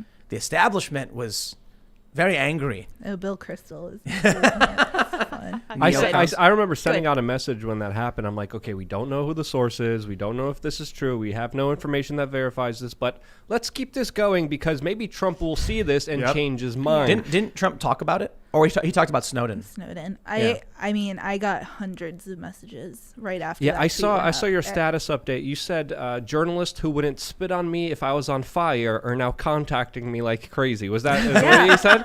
Yeah, all these mainstream media journalists are like, "Hey, Cass, buddy, old pal, Wouldn't spit on what me have if I you was on heard fire." about Julian?" And I'm like, "Oh, are you guys writing another hit piece on me, or you just want some info? You're gonna have to read Gateway Pundit." I was such a bitch about it. Funny. Sorry.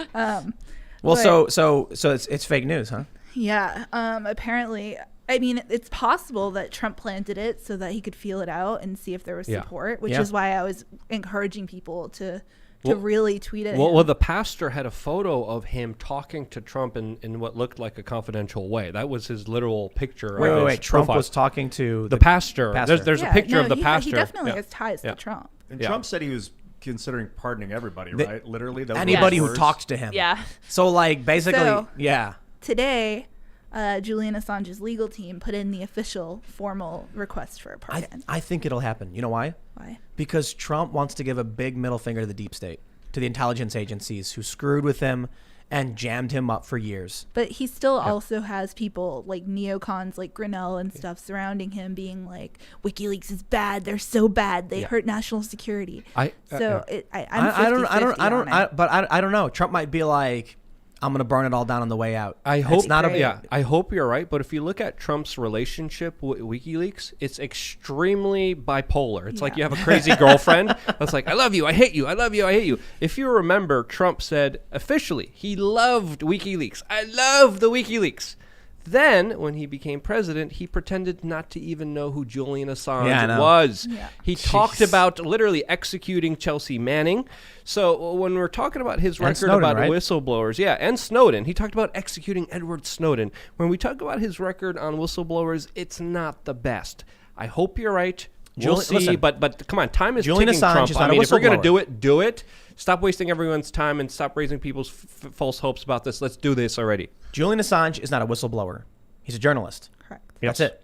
And you can dislike what he's published, but I can't remember who was talking about this, but it was like on Fox News, and it was some Republicans saying, maybe one of the good ones or something, saying, when the New York Times got the NSA leaks, were they charged and arrested? WikiLeaks gets information and they publish it.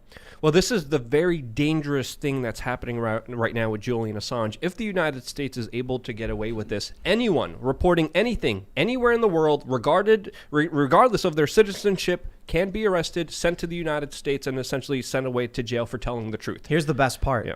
All of this basically confirms the initial arrest of Assange was bunk. Yeah. What was it? The charge was like a statutory rape Split charge? condom.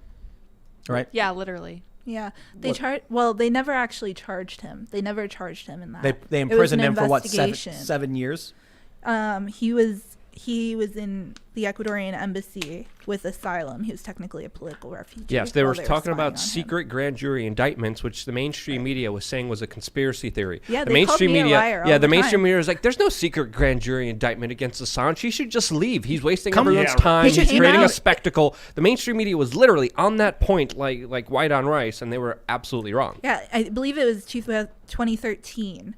The Stratfor leak came out, and they laid out what they wanted to charge Julian with, and an Espionage Act was listed Yep. in there. And I would tweet about it all the time, and all these reporters would be like, "You're such a conspiracy theorist. He could walk out of there anytime he wants." And I'm like, "No, he cannot." And then what happened? Exactly. Door got kicked in and they dragged him out. During the Trump administration, Yes. and there's wheeling and dealing behind the Trump administration with the Ecuadorian embassy, with the United Kingdom to get him out of there, and that's exactly what they did. So we have to also understand on the backdrop of Trump doing this to Assange, is he going to pardon him? But why did Trump do it to Assange? Well, allegedly it's because Assange wouldn't give up his sources, which he is known for doing. The sources of what? He still The won't DNC call links? Chelsea Manning the Yes. source. Right. Yes. So we have to Manning. give So it up. hold on. What? The source of what? The DNC leaks. That's right. Yep. If you look at the big picture, it seems that Trump was looking at Assange and he said, I got the deep state on my back, accusing me of working with Russia, and they're claiming that that was used to help me win. And if Assange just said, here's who was the actual source was, boom, done. Yeah. Russiagate gone overnight. Yeah, but Russiagate's over. It's been done. People who were just paying attention or had a pulse understood that it was bunk from the very beginning. Why would he try to appease the mainstream listen. media to such a point? Why would he try Yeah, I'm to with play that. up to the mainstream media to such a point You don't to get it, send man. an innocent man to jail No. for publishing You don't- information? you don't get it. No, I get what you're saying. Regular You're saying people believed the media. some of them still For do. Yes. years, they said Trump was a Russian asset. Yep. Of course. I'm not denying One, that. You're one totally guy, right. one guy went on MSNBC and says, we must entertain the possibility that Donald Trump has been working with the Russians since 1987. Yeah. That was the Soviet Union. Eric Like the Swalwell Soviet said that Union he was a secretly. Russian agent. Yep. As he was banging Miss Uh-huh. Fang Yeah. Fang. As he was Miss with Miss Fang Fang Fang. Like, it's crazy. It's absolute. And he was talking about honeypots Did you- as well, did you- saying that there was Russian honeypots with. Did you wait? with Did you hear Trump. what they said on Fox News about Swalwell and Fang Fang? No. They were like, when you're a 2 and she's a 10, it's a honeypot. Hold on. There's a Babylon Bee article that is absolutely brilliant with their headline today, and the headline reads: Chinese spy assigned to date Eric Swalwell begs to be sent to labor camp instead. Oh my God. And I'm like that maybe happened. Probably farts You know, too much. it's probable. But again, when we talk about this whole Russian collusion thing, if he's playing up to the mainstream media so they don't call him a Russian asset, what is he trading in for that? Sending an He didn't get innocent it. male and sending a very... I mean, Cassandra, what do you think about this? I mean, I was a witness for the defense in Yeah. the extradition hearings, so I mean, I personally testified kind of against Trump because I was given information that Donald Trump personally ordered Julian's arrest. So, I mean, I'm personally not overly confident that he's going to do a pardon, but I'm hopeful, maybe. How is it that Trump didn't learn?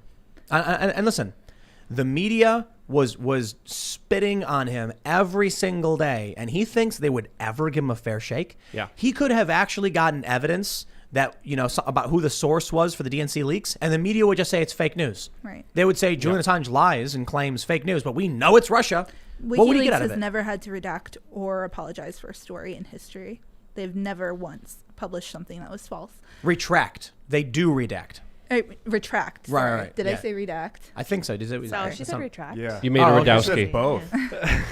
But if you look at what they're accused of essentially what the New York Times does, what the Washington Post does Right. every day. All So- these websites use the WikiLeaks model now. Exactly. For submitting, No. anonymous You guys stories. are wrong. WikiLeaks does not do what the New York Times does.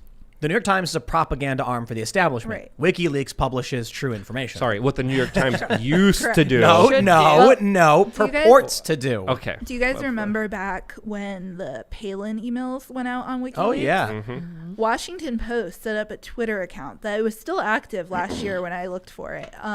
But they were calling for volunteers to help go through Palin's emails, and then look at what they did with Clinton's emails. Look what they it's did with just Hunter so- Biden's emails. Yeah, but now they're all talking about it because Now. they want Kamala. Yes. Yep. But- Kamala. Whatever. Gosh, I Love. don't care. I'm You're gonna gonna say be her put in name the wrong gulag there, deliberately Cassandra. because I have Yeah. no respect for her whatsoever, Right. and I don't I give got- a just crap so what her awful. name actually is. I got to clarify about Assange. So in the beginning, he released a bunch of sensitive information, and then they charged him with statutory rape. Is that right? No. No. Okay. I mean, hold on. On the surface, do you want the timeline basically. here?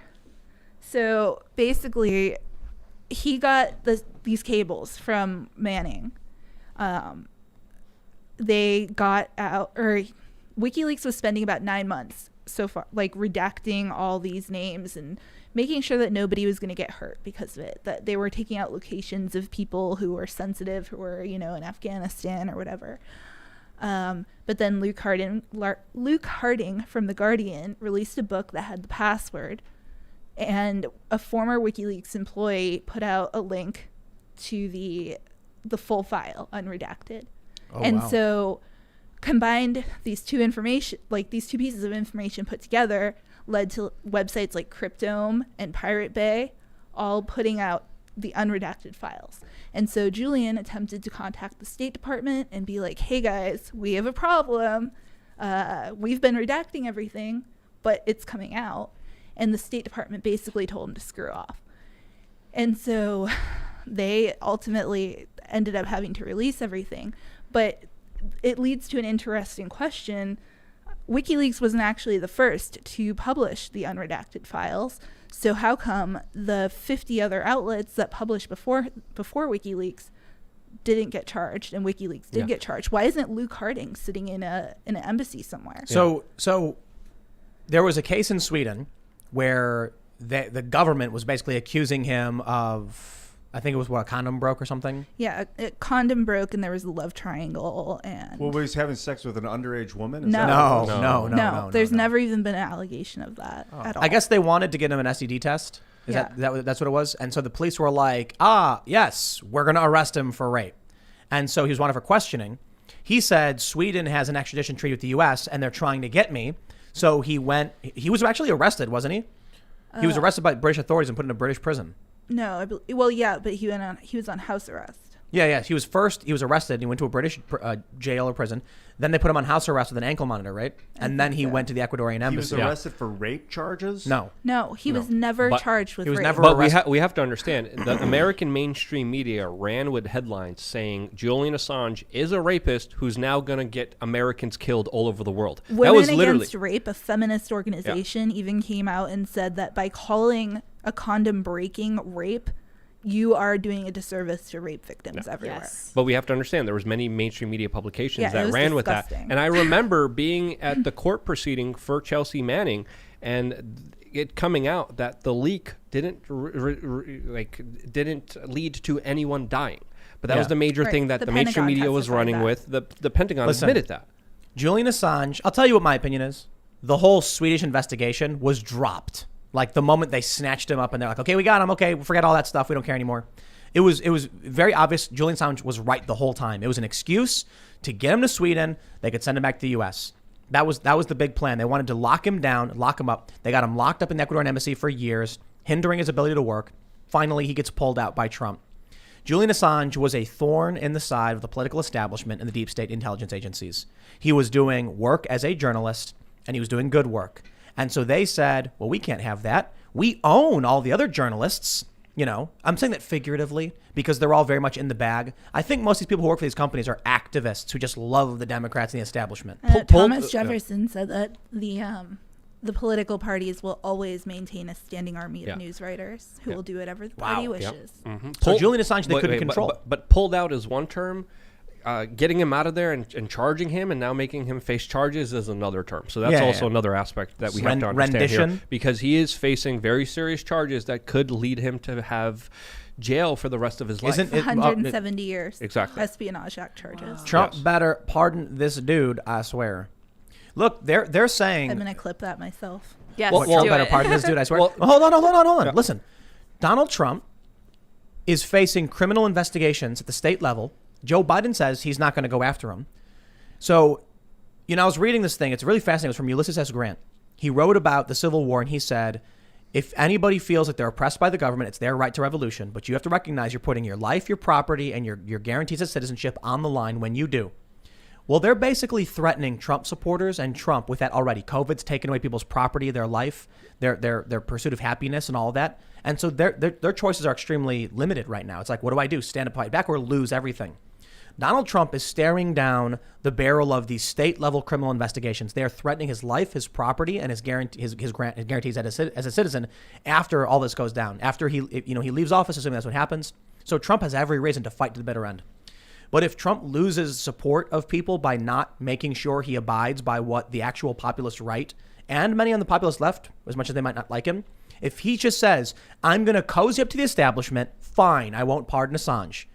Well, then who's going to be supporting him when he's a citizen and they're going after him with these crazy investigations? No one. They'll steamroll him and throw him under the bus if he does that. And people are going to be like, well, a lot of people support and respect Trump.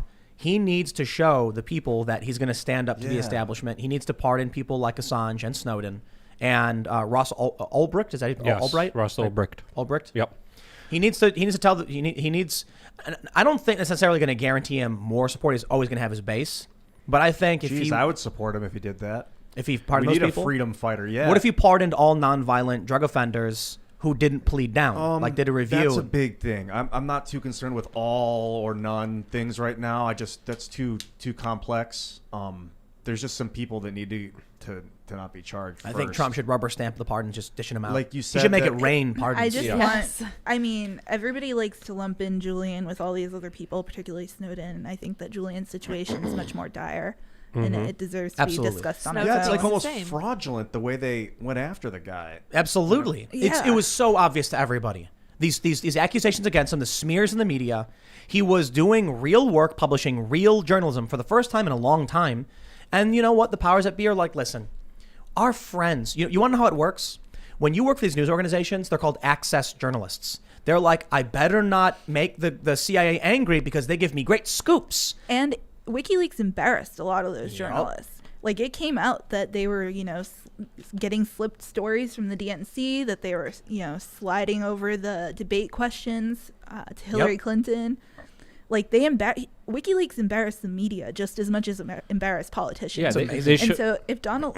Sorry, no, go right ahead. If Donald Trump really wants to get back at these people, Donald Trump has spent 4 years being like, the fake news, we need real news. If he actually believed that and he actually wanted to fight against fake news and against the deep state that's been going after him for 4 years, this is the best way to do it. Stick it to them by showing them what real journalism is and freeing Julian Assange. And more than that, a broad pardon to protect Julian from other bunk BS charges. A very broad preemptive pardon. Yeah. Another thing that came out that you just brought up was the fact that the DNC wasn't just directing the news, but literally writing the news, where mainstream media journalists sent articles for approval from the DNC. And we're talking about, this is the mainstream media. This is the establishment. Many people had to resign in disgrace because they got caught red-handed just being puppeteers for the establishment, not actual critical thinkers and safeguards in the fourth branch of the government. They weren't any of that. They were puppeteers, horse-stream media prostitutes that literally regurgitated their talking points to the T. This is a bipartisan thing too. You guys were both at the DNC, right? Yes. Outside the DNC, they were chanting "Hillary cheats, thank you, WikiLeaks." Yeah. After Bernie conceded. Yep. And that chant went on for a long time, and then they started taking away people's signs because there were people who had WikiLeaks signs and Bernie signs. DNC people came around with the trash bags, started throwing them all away. They had But- white noise machines, didn't they? Yeah. Wow. To But now drown out. now you have this new generation of younger leftists who don't like Assange and don't know anything about him. Well, it's because they don't know. They think politics started in 2017 or Yeah. whatever. They're like Orange Man bad, and they don't remember. Julian None Assange of is them Russian. had to bury their friends like we did after they like got shipped off to Afghanistan. I mean, I got mostly involved in politics after my friend died in Afghanistan, and so when WikiLeaks put out those releases, the war logs, I was like, this is it. This is something that I will forever support and stand for. But these people, they think that politics just started, and they don't understand the.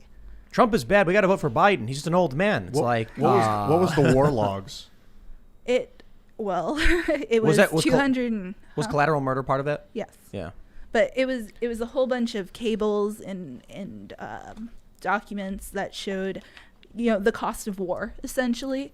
It showed U.S. government killed a Reuters camera. Was he a photojournalist? And then they lied Listen, about listen. it. Yeah. Yeah. Collateral murder was probably one of the biggest releases It's from on YouTube, right? Yeah. It was. Mm, It, yeah, was, it it got was. taken down a lot. It's a video showing people walking out of a building and then they just like kill them all. And it turns out it was like a Reuters journalist. Not just them, but also the ambulance that came afterwards, yeah. and they shot up an ambulance with a small child inside.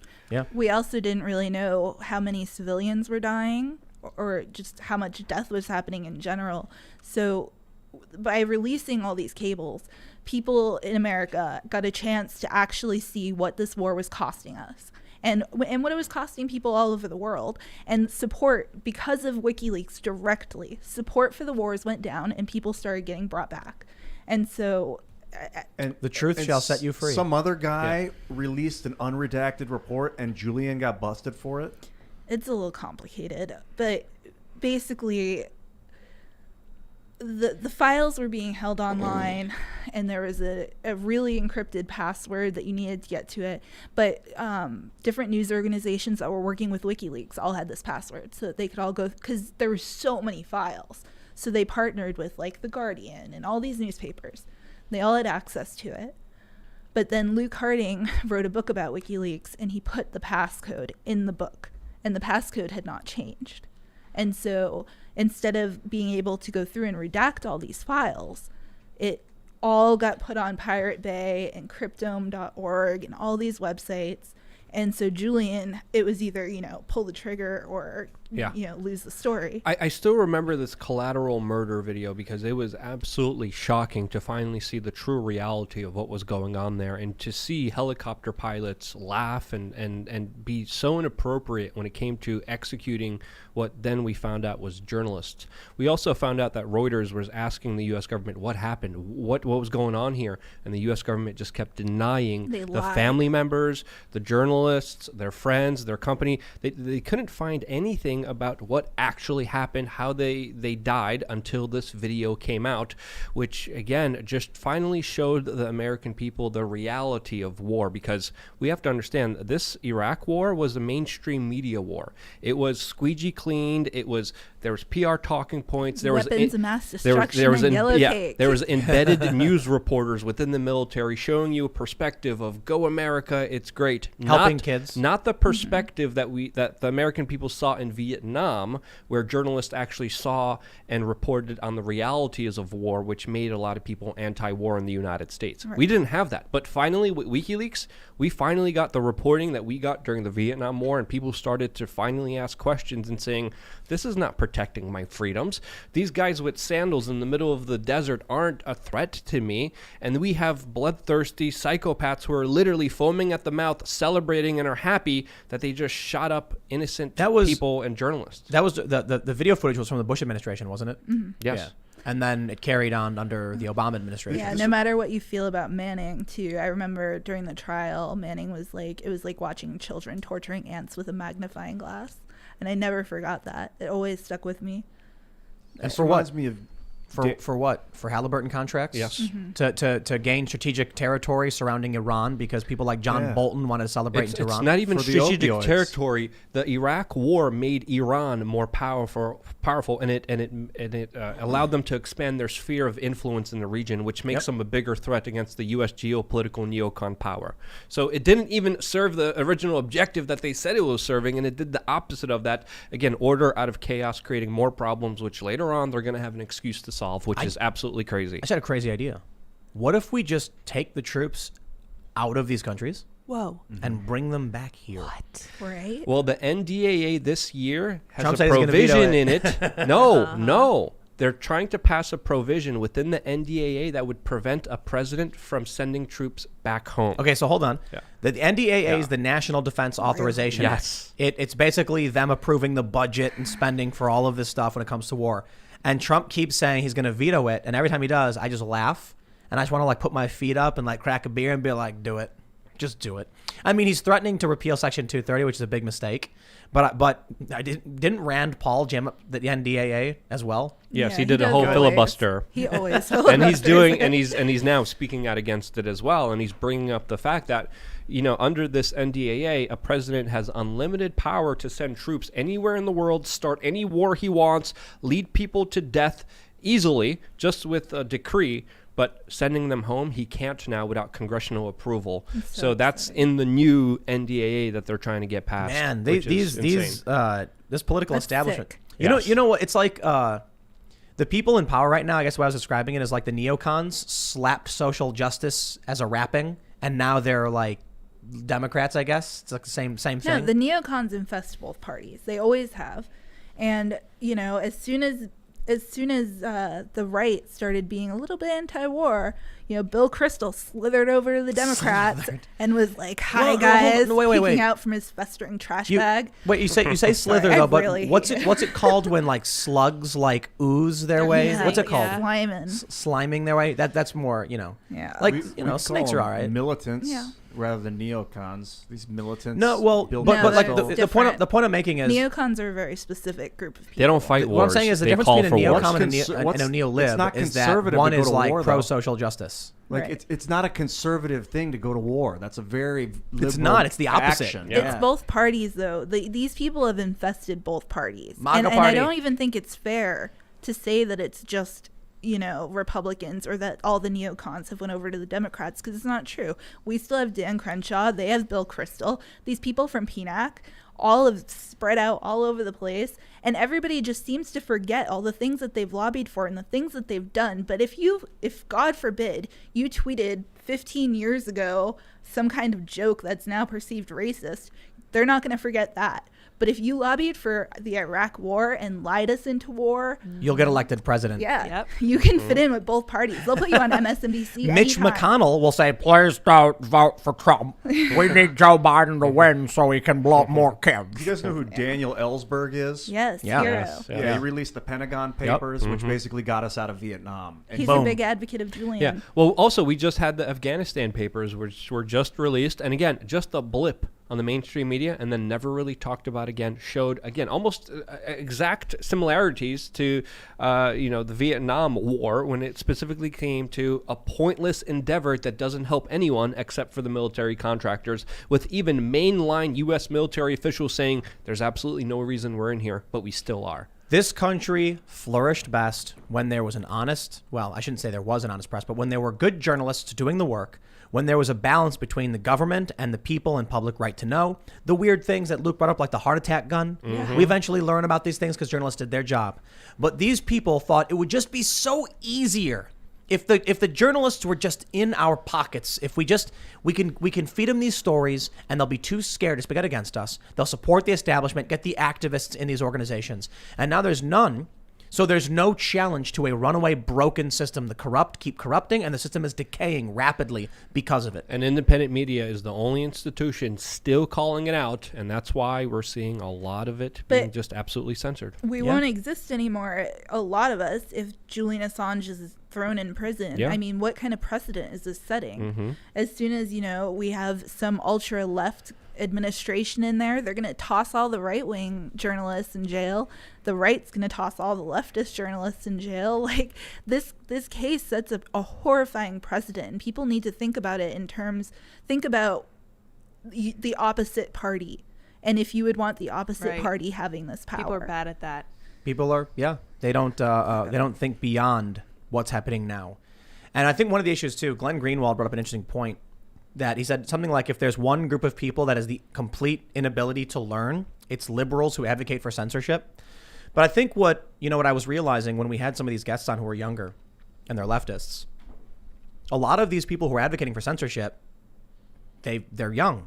They didn't go through Occupy Wall Street or the anti-war protests. So they didn't see the problems caused by all of this.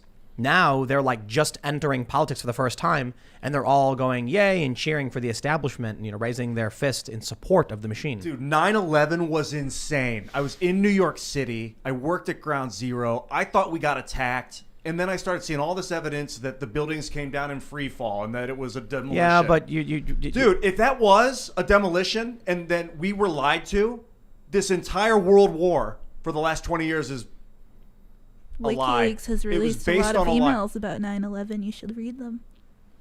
Which ones specifically stand out to you? I don't remember. Okay. There's like 300,000 of them. But one thing you learn a lot from things like WikiLeaks is like how a lot of the world is not grandiose conspiracy, but individual or small group corruption, self-interest, and complete and total incompetence. Like people, like the Iraq War, for instance.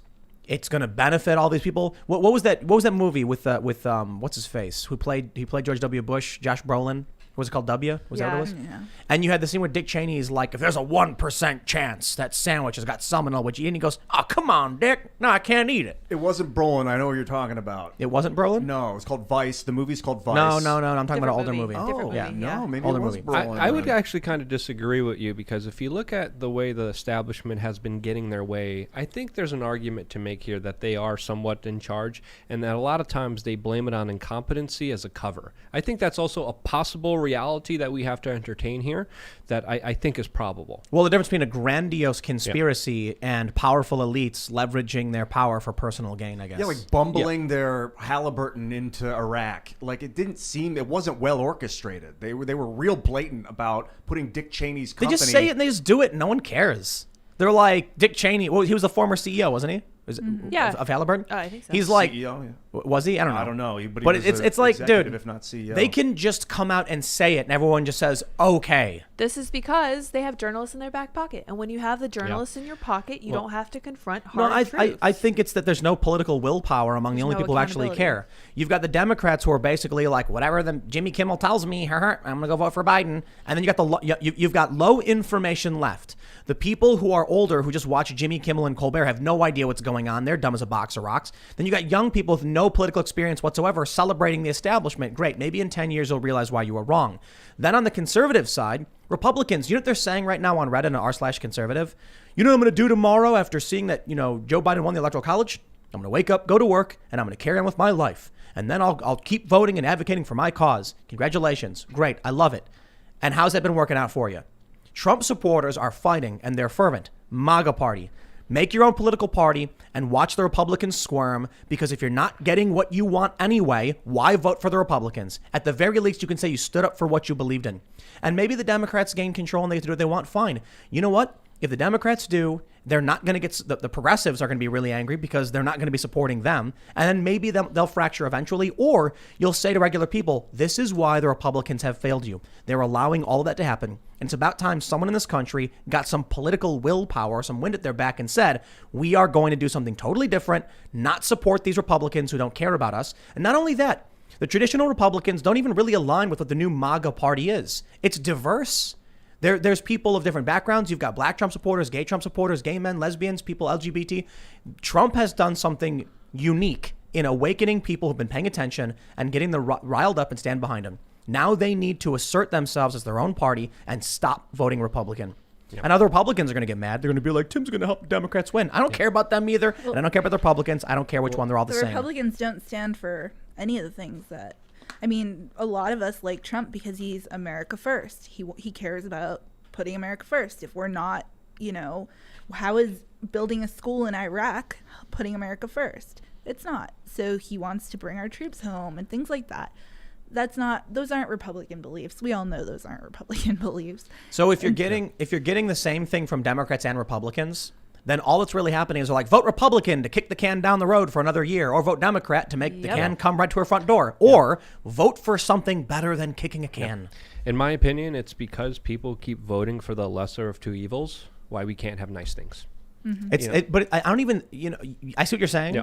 But like the Democrats are fighting for things and demanding things and screaming and pounding on walls and throwing bricks. The conservatives are going, well, I don't know about all that. I'm just going to go home and, do not a whole lot. I don't know. There were a lot of people out in D.C. on Saturday. Those are Trump supporters. True. The Trump supporters are saying rabble, rabble, rabble. And we saw the Proud Boys acting a whole lot like Antifa. And I criticized I support it.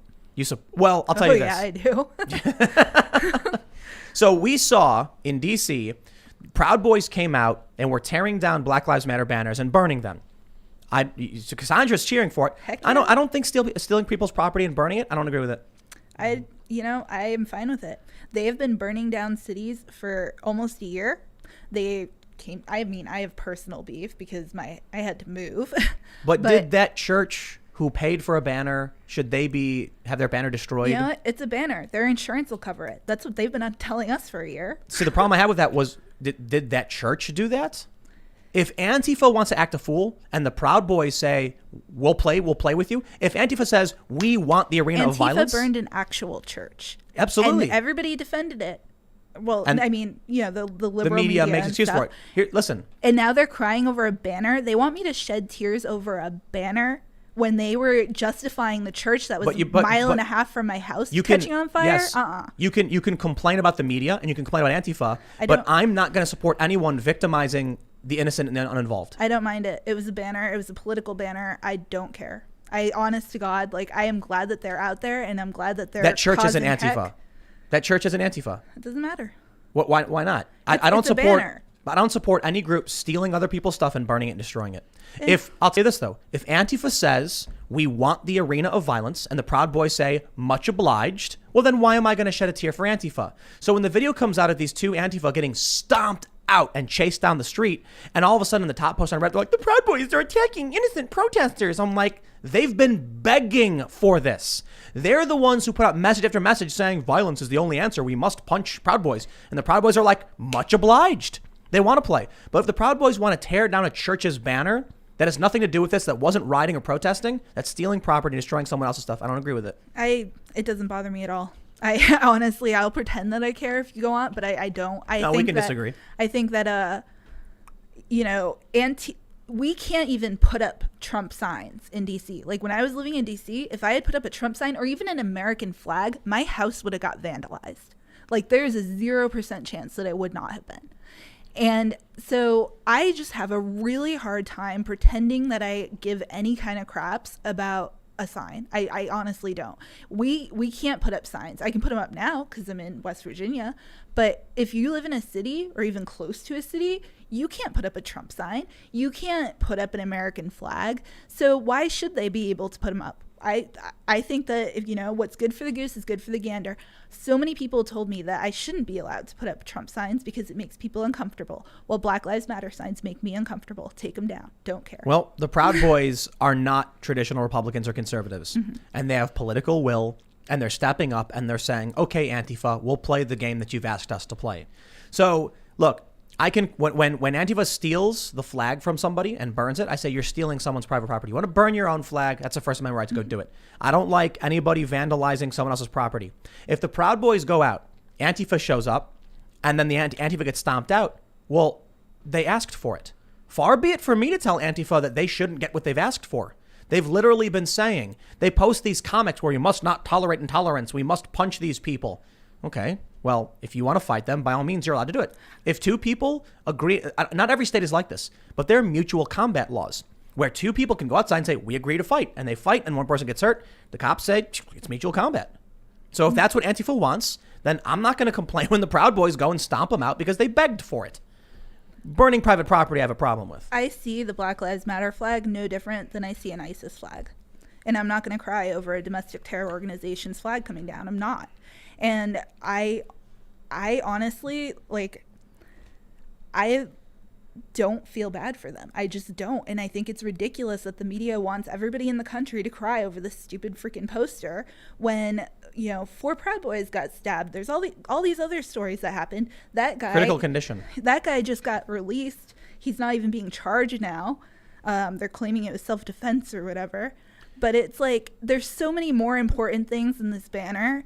And the fact that we can't even put up a Trump banner and feel comfortable because of how militarized and radicalized these people are, I'm not going to pretend to care about it. I tweeted something a while ago. I said, they say diversity and inclusivity, but there's certainly a limit to inclusivity and diversity, right? Mm-hmm. Like, they don't want to include Nazis. That's fairly obvious. Mm-hmm. So when they say diversity, and inclusion, they don't actually mean those words. What they actually mean is our approved groups should come together, because there's even groups that aren't as offensive they would say no to. If a very peaceful and loving, true Christian conservative came around, they'd say GTFO, like Chris Pratt, who's apparently a really, really nice guy, mm-hmm. and he wore a Gadsden shirt and he's a Christian, and they mock him and they insult him. And his Hollywood friends, they do defend him. So clearly they're not trying to include even the good, peaceful individuals and of diverse backgrounds. So diversity and inclusivity doesn't mean anything. In fact, I would dare say they're intolerant. They're intolerant to people like Chris Pratt. And they keep sharing this comic that says, how do you deal with intolerance? You must reject it from society, because if you tolerate intolerance, eventually intolerance wins. Well, when they say the only way to solve this problem is to beat the authoritarians down, to scare them away, the Proud Boys did that. They showed up, they saw a bunch of black-clad individuals, and they beat them up, chased them away. That's like communist and Nazi street violence pre-World War II. I don't like it. The Proud Boys going out there is like the Nazis going out and fighting back against the communists, or the communists going out and fighting against the fascists. It's similar in some ways, but it's very different. Like, so the core ideology of the Proud Boys is nothing like the Nazis. I would feel more comfortable being defended by Proud Boys than the cops. Like, I would rather be in a crowd of Proud Boys than a crowd of cops. I mean, I can't go out and cover rallies anymore because people recognize me, they spit at me, they surround me, they, do all kinds of ridiculous stuff. It's happened over and over. The cops never came and defended me, but the Proud Boys did. Yep. So I'm glad that the Proud Boys were out there. I would like to see more of them out there, and I'm stoked. I was thrilled to see them taking control of the situation because the police haven't been doing it. The only way I can put it is, if Antifa and the far leftists have been flying these comics and these banners saying you can't tolerate intolerance, then I'm gonna be like, all right, I guess if you want the Proud Boys to go, beat the crap out of you, who am I to argue? Mm-hmm. I don't like private property being destroyed. I want people to be able to live and be peaceful. And somebody wants to fly a flag for Trump, Gadsden flag. What about ISIS flag? If they want to fly it, if they have First Amendment right to do so. All right. Would you want to be near them? No, of course not. I don't want to be near I see it as them flying an ISIS flag in the middle of DC. Like, and that's honestly how they're allowed to do it. I don't. I think that they should be. You don't think people should be allowed to fly an ISIS flag? No. Why not? Because they're supporting terrorism. I don't think they should. But you have a right to free speech. You can say you like certain things or don't. If they incite and call for direct violence, then I'd be like, okay, that's bad. Like, yeah, if somebody wants to say they're a bad person, I'm gonna be like, okay, well, thanks for letting me know. I'll avoid you. I don't know. The people who fly ISIS flags generally do provide material support for ISIS. Well, that's different. If they do, then yeah. But if someone wants to claim they like it, I'll be like, you're insane. You're an insane person. If they have the ISIS flag, they should probably be investigated. Kind of like if someone wears a Che Guevara shirt, doesn't really necessarily mean they support the violent murder of the gay community, Cuba.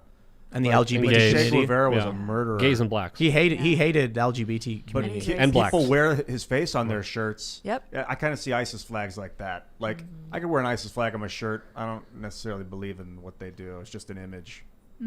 I think that's like insane to wear an ISIS flag or well, I'm about to wear a We Are Change logo on my shirt. Well, that is over the line. Hold on there. I can defend free speech only so much. So much. I mean, these We Are Change shirts are pretty cool. Like this one that says "You had me" and "F the system." All right. Side note. Did you hear that Chris Pratt's character in Guardian of the Galaxy was announced to be a polyamorous bisexual yesterday? In the comic. Yes. There was a comic about it. Yeah. So I don't know how that translates to Chris Pratt in the movies or whatever. But man, Marvel is so desperate to make this work. Are But they they're so trying trendy, to own though. him for being a conservative? I think Probably. they are. That's Yes. what I came up with. one of the writers was probably like, all right, I'll do this. And then he's going to have to do it in the movie or whatever. You know what, man? There's two different countries. We have two different countries here, Yeah. clearly. At least two. Because Well, the thing is, we always have. That's the great thing about the United States. We've had Italians and Africans and no, that's not what I'm saying. What I'm saying we've is always had all these different cultures. you've got people who blending believe in into a one here. No, that's the not what point. I said. We have two different countries. We have people who believe in the Constitution and people who don't. You have people who And are people who kind of do, and people who don't even know what the Constitution is, and people who are obsessed with the the Constitution. two There's all parent sorts of cultures people. in the culture war are we can do whatever we want and we're the collective and we're in charge and the leave me alone people. It's very libertarian versus authoritarian, but there's a bunch of little nuanced factions in between. Yeah. So if you've got people who are like, we have a foundation of this country, the Constitution, that guarantees individual rights. And then you have the left saying Governor Cuomo, by edict, can shut your company, your store down and take away your income while he goes and parties with his friends. That's the Democrats. There's like constitutionalists, but then there's people like the Constitution's not perfect. There's a lot of crap in it. The Federal Reserve Act, repeal it. I'm not like and the 13th Amendment has that, pro-slavery imprisonment we're provision. supposed to change the Constitution. There's people on all levels of the So spectrum. in fact, the Constitution is fantastic because it allows for amendment. Yes, and diversity of thought. The problem is we're at a point where we're not going to get 2/3 of the states to ratify fixing some of these problems because you've got one faction saying we should get rid of you've got the left literally writing in the New Republic, it's time to get rid of the Constitution. That's so- kind of silly. I think But- that we but could they- get 2/3 of the states. I don't. With the internet, we can easily rally 80 million people to do something. If you get 2/3 of 80 the million states to vote for Biden. We can't even get 2/3 of the states to vote for one or the other candidate. It's split. It's been over the past several elections. It's a disunified function. If we needed to rally 2/3 of the United States to do something, we could. Like what? I don't know, man. Like the Equal Rights Amendment's probably never going to happen. So What do you want to do? Repeal the Federal Reserve Act. Let's do it. who would? No one would agree with that. No state would agree with that. It's Why would you say that? because the corrupt political parties are running Join the show. me, Tim. And it's the uniparty, and they're not gonna support stuff like that. We've got two distinct cultures. You could have conservatives say the rights of free speech should exist on digital platforms as well, or internet bill of rights, and the left is going to go, but my private company is allowed to do what they want because they're weird neocons now, I guess. So we're at a point where there's two distinct cultures. This is the important thing when people talk about multiculturalism. You can have these various cultures all under this one umbrella of the Constitution and free speech and individual liberties and stuff. But when you have one culture that says the government is allowed to shut down your life, so be it the crown, and the other side saying come and take it, they clearly don't agree, and it's a recipe for disaster. And that's where we're heading right now. I'm going to get explosively aggro, but that's because I have to pee, so I'll be right back. Okay. Well, we should do super chats Yes, anyway. it is time. I'm not your buddy guy says if America allowed this election, allows selection with everything that's happened, where is the incentive to have integrity anymore? Why don't Republicans just kick out all the Democrat poll watchers and find enough votes to win at 3 a.m.? If allowed, the Republic is dead. Yes. If Pennsylvania, the judge said, so long as an observer is in the building, it counts. Well, then every Republican take note. Precedent has been set. Congratulations. But more importantly, are Trump supporters going to get behind Republicans at this point? I think it's a bad idea. So, maybe it was a period where I was like, wow, it'll be apocalyptic if the Democrats win. Now I'm kind of like, I don't like Perdue or Loeffler. If they're not giving care. us an America First Trump policy, I don't care if they lose. Like, Do you see that meme that was someone took a Bernie Sanders tweet about giving people, Yeah. and they put Trump on it, and the Trump supporters liked it? It's like, maybe these people, like these Bernie supporters, should look in the mirror and ask themselves, now that their candidate supports the establishment, are they the baddies? Maybe the Trump supporters agreed with you on a lot of important things about helping American workers and the American people, and you decided that the crony 47-year corrupt guy who was part of the Obama administration is appointing all the Wall Street lobbyists, you thought he was the right choice? These people. I honestly can't believe that we're at a time when the left would vote out somebody who's bringing troops home from war. Yeah, there's a lot Like, of this is not the left that I remember. There's a lot of baddies. I feel really old, but Yeah. I mean, we were out there protesting Bush and protesting for free speech, and now they're like, I don't Yeah. even know. Nathan B says, Tim, given everything, I honestly think Trump has more information than we do, and we're just waiting for everyone to essentially incriminate themselves. But they've been saying that over and over again.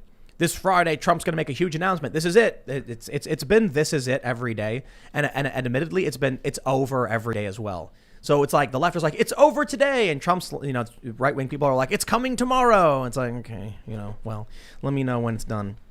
Hey, when you said 2/3 of the states, I don't think of I think you're thinking of the electors and the governors. And I'm thinking all that of crap. ratifying an I think amendment of to the Constitution. I think about the people in those states. If you want to ratify an amendment to the Constitution, you need 2/3 of the states. We just need 2/3 of the population. No, you need 2/3 of states to screw vote. the people that we think own us, dude. We own them. They work for us. In order to amend the Constitution, 2/3 of the states must vote to ratify the amendment. And what do you need to get someone thrown out? What do you need for a referendum?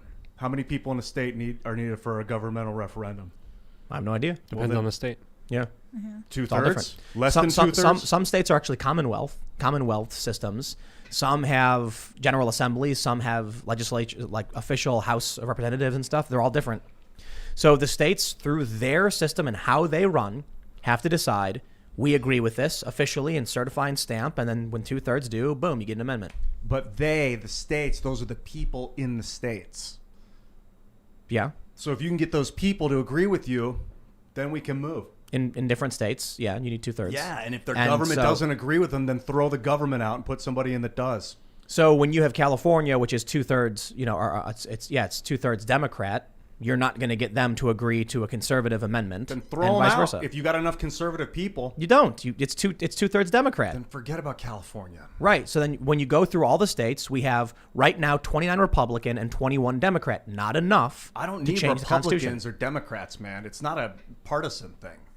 Yeah, it The is. Federal Reserve's screwing all of us. It doesn't matter. You're right. It's not a Democrat Republican. They're a uniparty, and they function for each other as the establishment to stay in power. That's the problem. MAGA party. Trump supporters need to form their own party and say America F you to the First Republicans. Party. America First Party. Yeah. Yeah.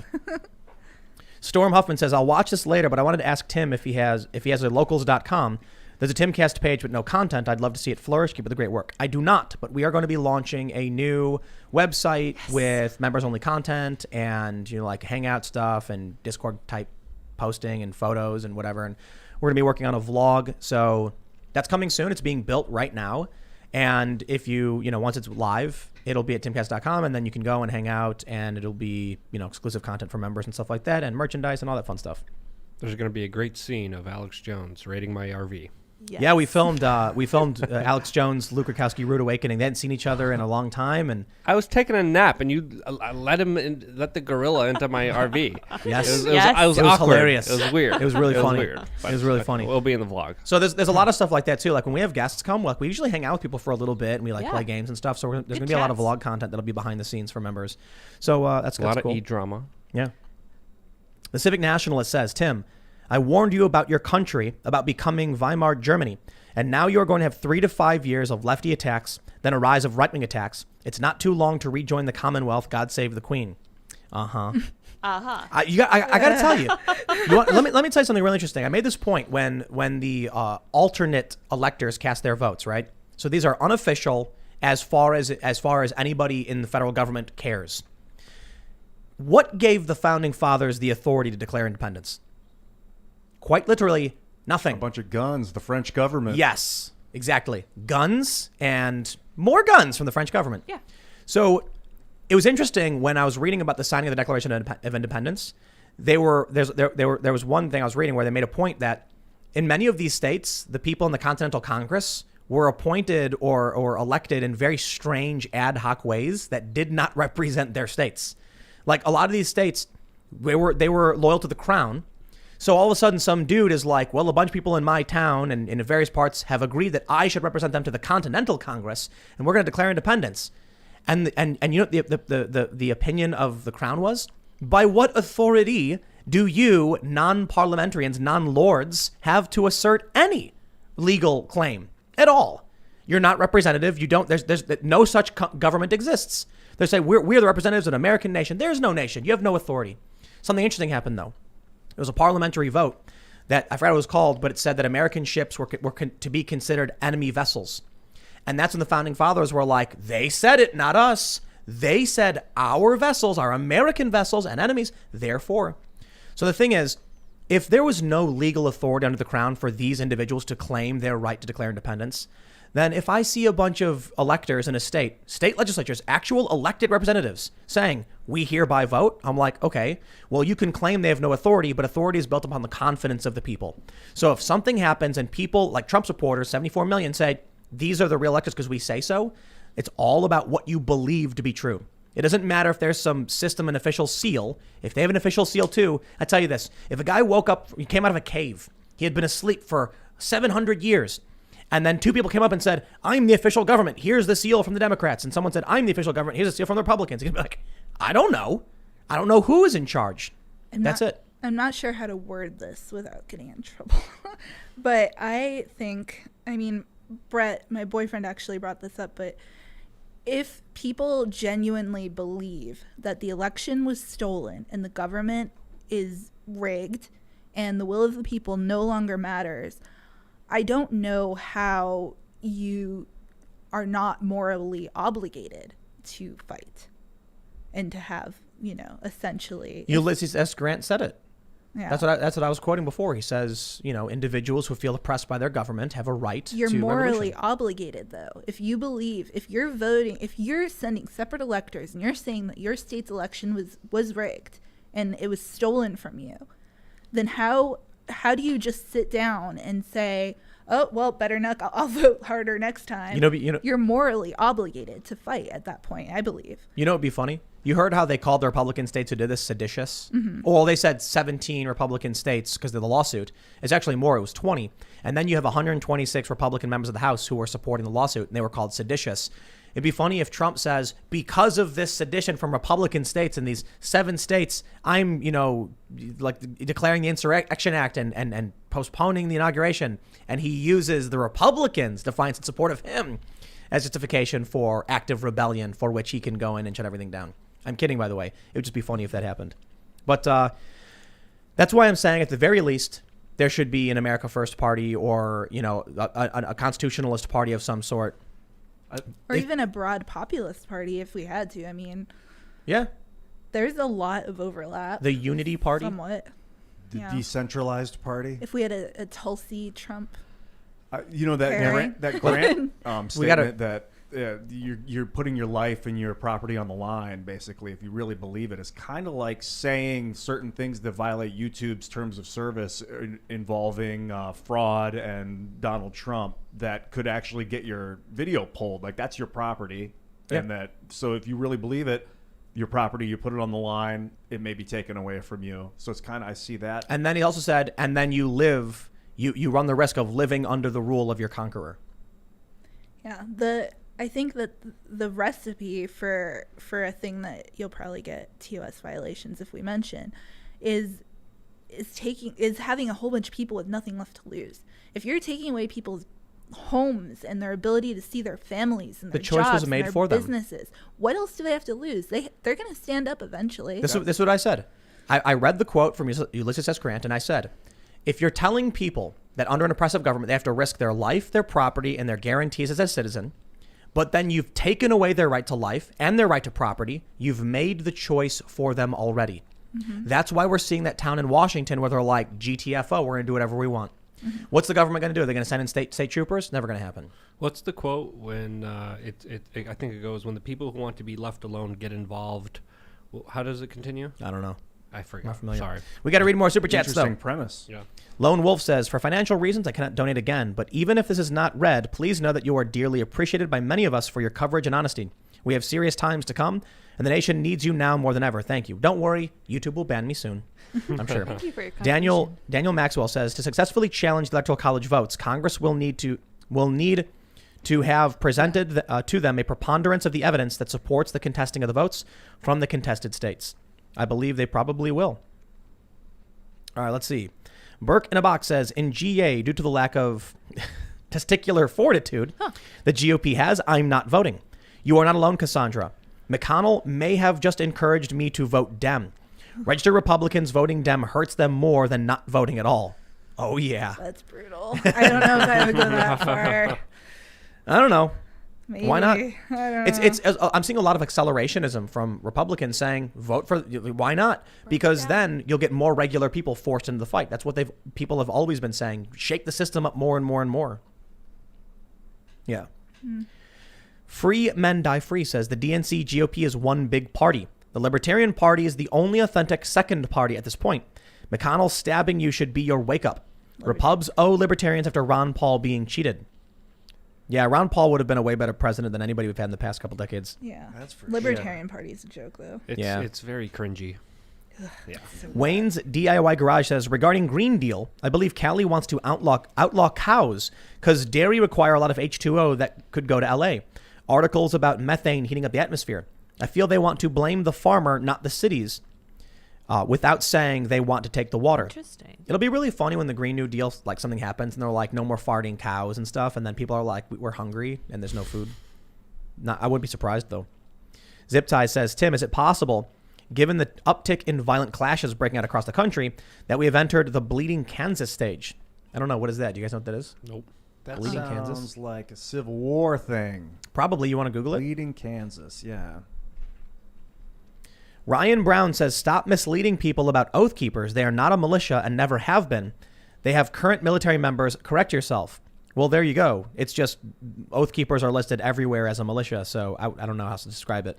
And as far as I can tell, I've had Oath Keepers actually say I was correct. So whatever. Maybe I'm wrong. The Bleeding Kansas, Bloody Kansas, or Border War was a series of violent civil confrontations in Kansas Territory, United States, between 1854 and 1859. Oh, my battery died on my camera. Can you still hear me? Yeah, we can hear you. Listen to this. Yeah, it was early on, 1854 to 1859, and emerged from political ideological debate over the legality of slavery in the proposed state of Kansas. I'm going to plug that back in. No, we will. Son Cormac says, Ian 2024. No, it was based on what you said about those states. It's the battery. We got to plug the Yeah, we unplugged the camera. Sorry, guys. We He's moved gone. everything. Ian saying that horrible phrase. No, Lou, I said the right thing. No. Lou Exito says the answer to political parties becoming corrupt is not more political parties. The answer should actually be the opposite. I think we should outlaw state sponsorship of parties. No federal funds, no parties on the ballot. I'm not opposed to that. Yeah, that sounds like a good idea, maybe. It might be a free speech issue, but you know what? You can have your political party. You just can't get funding, and it's not going to be on the ballot for a political I like party. that. Then people look at the ballot and they see names, no parties. That's a good point. It's kind of crazy that people look and they say, oh, that's a Democrat? Check. Yeah. Why don't we just get rid of parties off ballots? That solves a lot of the problem. Yeah, there was a satanic, Yes. anarchist, Trans women. that was elected just like that. As a Republican as sheriff. a Republican, because no one even looked into her. They just saw Republican. Well, it was a and they clicked Republican yes. primary. Yes. Yeah. In New Hampshire. I think that works back in, Lydia. Okay. Let me know if you see it. Who was talking about me in Super Chat? What'd they say? Oh, They said They wanted Ian to run for 2024 president. You guys want to do something? because you made comments about political? white states. yes. They're making a Oh, joke. no. No. Oh. Yep. XD Interactive says, Luke, I preach that. That is how the nation was designed. California can be socialist, Texas capitalist, one defense. People are allowed to move between. Decentralization. Yeah. Evan 03 Grimes says, first time super chatter from Mississippi. Red states would be the third world country. We have all the farmland, hunting land, and the Gulf Coast. Conservatism is all about independence. Harumph. Yes.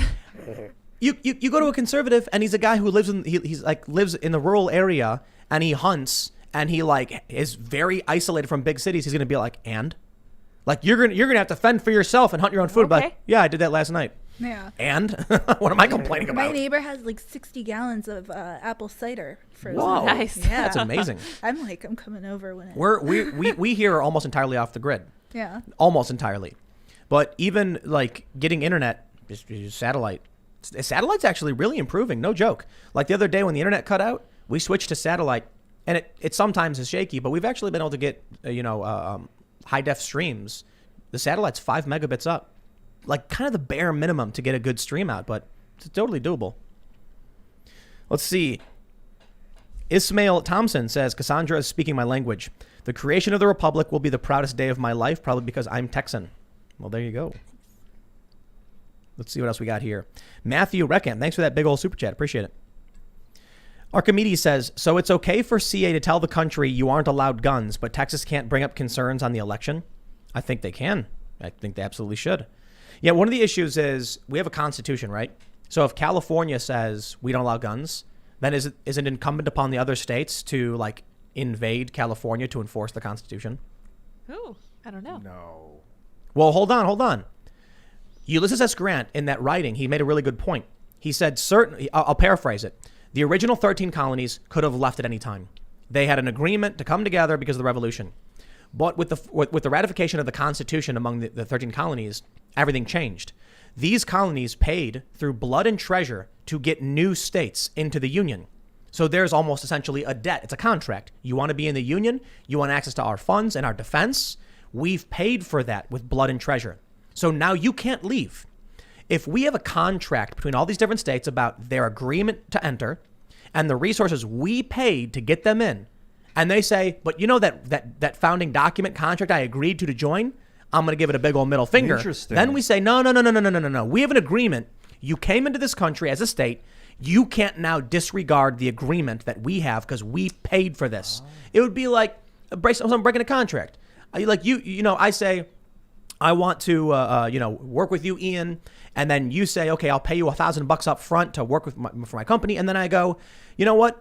Actually, I'm not going to abide by the rules of our actual contract. I'm going to do my own thing. You're going to be like, dude, I paid you. You can't do that. Later, I'm leaving. No, you can't leave. Give me my money. You owe me. So I think if these states want to break the rules, but we had to pay, I defer to Ulysses S. Grant, and we should enforce the Constitution somehow. That's a thought. Yep. I mean, we kind of do. Right? The Supreme Court will say you're in violation of the First Amendment, and then marshals or whatever happen to go in. But you look at what Cuomo is doing right now. He bans churches. What happens? Supreme Court says you can't do it. He goes, fine, whatever. I'll do a new executive order and do it anyway. You look at Gretchen Whitmer. Michigan said you can't do these things. He goes, well, I can do it anyway, and I'll use a different law if I have to. Just like if you're told you can't do something, you can't just look at a different piece of paper and be like, that says I can do it now. It's like, no, it was already ruled against you. Poo-Poo 2526 says, I'm down for divorce, except who own and runs the military. If we divide, then I feel it will weaken the country as a whole and make us vulnerable to other countries taking over our country. Then we lose anyways. You could have a joint defense pact saying if we get an attack, we'll work together. Yeah. That's it. Mm-hmm. But then who's the commander for the military? Who's in charge of the military? Who commands you it? switch roles every 4 years. It's one particular state. No, the next it won't work. It's another one. Because if you have two different countries and two different interests, and then there's a battle over water rights, whoever's in charge of the military is going to oppress the one who doesn't have access. Well, each state would have their own military, and each state would have their own kind of national guard. So it'd be the same as how we handle Canada. Yeah. Like if North America was getting attacked, we would work with Canada and we would defend North America. Exactly. Same thing. But what happens if, Canada starts encroaching on American territory? It doesn't really happen, but yeah, but between the states, then it's different. Point and make fun of Trudeau's socks. And so listen. Cry and run away. If there was a peaceful divorce, there are some businesses and properties that cross state lines. Mm-hmm. People who might own property like on one plot and then another plot in a different state or something, or bodies of water. What happens if someone in Mississippi is like, they're polluting our water in the other country? Whoever has the military then will enforce it. And if you don't, they're going to be like, we don't care. It's our water, not yours. Screw off. Ascendiant Media says we need to establish a regional level of governance between state and federal. I was thinking about that for a long time. Like what if we had another level of government, like Northeast, Southeast, Midwest, Northwest, Southwest. And then they had like regional. So the reason I was thinking about that is because we're supposed to have like 30 to 50,000 people per congressman. Instead, we have 750,000 because they're like, we just can't keep making it bigger, I guess, but population is expanding. Okay. What if we created another level? Regional governance. Maybe not an answer. I don't know. Maybe more government isn't the solution. I think that having like 9 Supreme Court judges ruling over the entire thing is not, it's too few people for the amount of people they're trying to represent. That's an argument for packing the courts, and if that happens, then we are definitely going to end up seeing the reason why we shouldn't change. War. Yeah, the reason why we shouldn't change Supreme Court is because it would turn justices into essentially popular elected officials again, like any other position, but they would just have more power than a senator, so it makes no sense. Well, why would limiting the number And having it be based on who the president is and the Senate is a check on how someone gets into Supreme But Court. why would like a Northeastern court judge get to decide what happens in the Southwest? What do you mean they wouldn't? Yeah, like the judges, they preside over the entire country. The circuits. In They're- the Southwest. The Supreme Court is all of the justices from all of the different circuits coming together and then agreeing or disagreeing. But it's only like 9 people. Right, because we have 13 circuits, but 2 are like, it's like D.C. and then like the federal jurisdiction of some sort. But these circuits don't like appoint a judge. The president picks a random person that. And the president has to have the Senate behind him. So if the Senate does not agree with the president, then nothing changes in the Supreme Court. And we've actually had periods where we had like 5 Supreme Court justices because of the dispute between senators and the president. Only when the president and the Senate align do you get new justices. Or if the Democrats want to change the rules. How do the judges like relate to the circuit, of the 13 circuits? The circuits are different regions, right? So like, what's the first circuit? Like Maine, I think. So that judge is the emergency appellate judge for that area. So he has to pick someone from that area to be that circuit? No. Yeah, he can pick someone from Texas and then make him the main judge. Well, they get their assignments. So From who? For the court, I think I don't know. I think the Supreme Court, like they come together and they decide their assignments for like where they go. It might be presidential assignment. I'm not sure, but right now, I think the justices basically are in charge of the circuits where they were federal judges. So I guess theoretically you could take you could appoint anybody to the Supreme Court. Like that's why they said Joe Biden should choose or Barack Obama or Hillary Clinton would choose Obama if she won or whatever, because you could pick anybody. The point of the nomination process is that the president decides who should be a judge, and the Supreme Court, the Senate confirms to make sure it's not some like random dude who's like like a bus driver or something who has no idea what he's doing. But there has to be that alignment, L. Jesus says, I don't think the gold standard is enough, but we have other metals to back the dollar with. JFK tried to back the dollar with silver in his day. Interesting. He was not alive after a certain point. The silverbacks, I still remember those. Yeah. Some $5 bills actually still have that on them. Yeah. But that's from way back in the day. The silver certificates. Yes. Yeah, that was before we got off But the then there was gold also standard. special JFK, I think, $5 notes. Interesting. As well. Green Third Eye says, in my opinion, Assange and Snowden both should rot in Gitmo. There isn't one law-abiding citizen that has benefited from the information they leaked. Putin and Xi Jinping, however, have benefited immensely. Wow, you have some idiotic super chatters. What an absolute moron. Sorry. Julian Assange didn't break any laws. I benefited. So why from should he go to Julian's prison? Stuff. And there's been plenty of Americans who benefited, including President Donald Trump. And absolutely. Trump won partly because of this. And also the family of the people who were killed in collateral murder, for instance. And all the Americans who had a chance to see how the political process actually works. Those Bernie bros that got screwed, I'm sure that they appreciated it. Hillary's emails, wasn't that all WikiLeaks? Yeah. Yeah, the DNC leaks, the DCCC. No, the DCCC wasn't WikiLeaks, was it? It was Guccifer. Yeah. Jason Schmidt says, read $50 in response to Divorce of the Nation. All of his work has been scrubbed from most of the mainstream podcasts, but John, Mark, Kurt, Doolittle have given ideas on how to successfully disentangle the nation. Please get the word out. Well, I don't know about all that, but I'll read your super chat. Paul Sem says, Cassandra is one of the coolest guests you guys have on your show. Oh. She is chill and she is so passionate with what she believes. She's a fun follow on Twitter as well because of the fights she picks. Yes, that's true. You pick a lot of fights. I do. It's what Twitter's for. It makes Yeah, it so it's true. fun. Thomas Prendergast says, hey, Tim, I think you're looking at the divorce in an incorrect way. Think on red state, blue state, and start thinking about urban versus rural. Allow them to create a democratic alliance of city-states, and we keep our republic. But then those city-states would just collapse overnight because they have no resources. I think it's funny that Then we could have the Hunger Games and let one of them out per year. I'm a little demented. the I'm bridges sorry. have all been shut off. You mentioned creating like new rural land, and I thought of the word subrural. Like we have suburban, these like Sub-rural? Yeah, subrural areas. No, they all need to stay out of the rural areas. You city dwellers, stay. City folk. Tyler Mill says, I used to be a neocon prior to Assange. Collateral Murder was the video that red-pilled me on the political realm. Aw. That combined with Ron Paul's farewell speech to Congress. Ron Paul is legit. And Rand Paul, I like him too. Mm-hmm. Abe says, why would it just jumped on me. How you going to play me like that, YouTube? Ryu Kirito says, I like how Tim Pool sounds like the character Edgar, farmer skin suit alien, and Men in Black when imitating Mitch McConnell. That's kind of the point. Sugar water. Also, Cass should check out Viva Frey's live stream on Sunday with Robert Barnes. I think she'd like it. We'll make a note. Let's see. Layla Zero says you should look up the quote of Benjamin Gates, Nicolas Cage, and National Treasure reading the portion of the Declaration of Independence. It states man's right and responsibility to stand against tyranny. National Treasure is a fun movie. The chief has spoken, says collateral murder is a crap story. That was my unit on the ground. Media used a story from one dishonorable soldier, McCord, who has been discredited by all other soldiers there.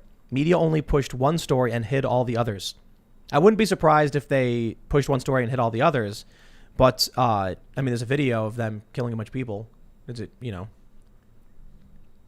Snoops Net says, Tim, the difference between free speech and flying the ISIS and BLM flags is the groups those flags have come to represent imply the threat of violence against those around them. It's not free speech. It's territory marking.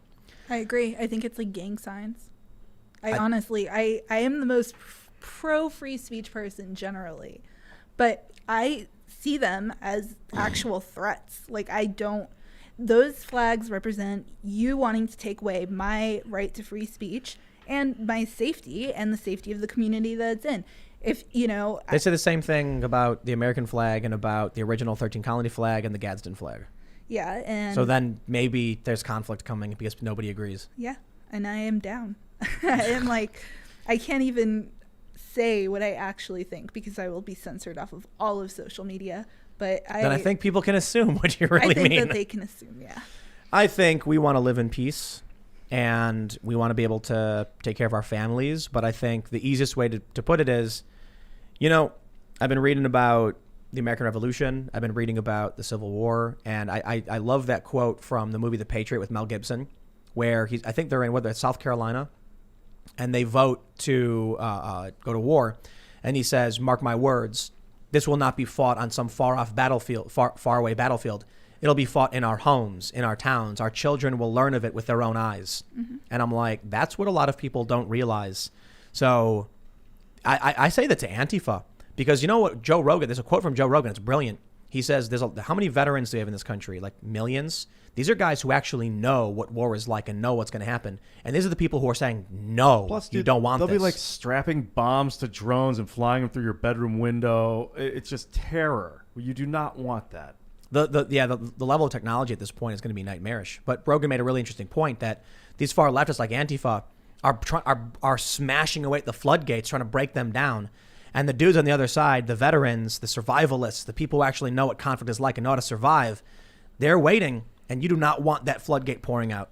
Yeah, I'm not worried. I don't like Antifa. Divorce right now, that would be the best resolution, but I don't think that's going to happen, and I don't think that we can coexist with people who we find morally reprehensible. Yeah. I find the left morally disgusting and reprehensible, and they find me morally disgusting and reprehensible. I don't know how you have a cohesive union that way. So instead of fighting, peaceful divorce. That's what I've been saying from the very beginning. A lot of people and have. I have to say, I covered some conflict in my day, and every time I do it, everyone involved regrets it. Everyone. Yep. Barrel of Fun says, how can you guys possibly advocate for people not voting in GA and still be concerned about packing the court? If Dems have president, Senate, and House, the courts will be packed. Yep.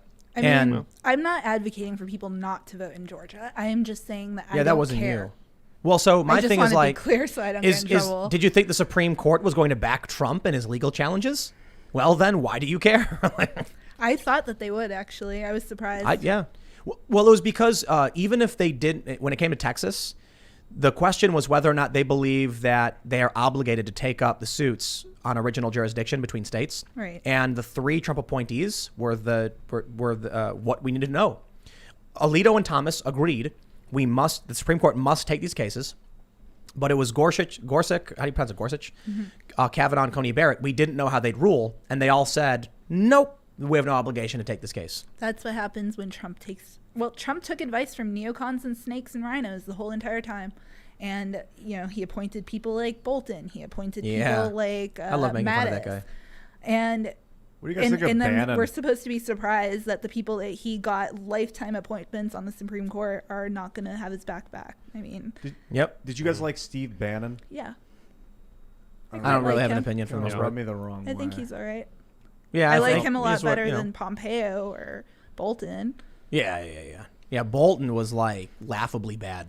Like, wow. People was he kept saying I was thinking? anti-Trump because I was like, no, Mattis and Bolton and Gina Haspel and all these people are very bad. Look at how they used to cheer for Bill Barr, now they hate Bill Barr. Yeah. Right? It's Trump is always right. That's, to his most fervent supporters. Yeah. And then anybody who dares oppose him is wrong. Yeah. They're good, and Trump's the same thing too. He'll be like, he's a great guy, I love him, he's the best, we're bringing him on, and then a month later when he fires him, he's just terrible, he was the worst, everybody agrees.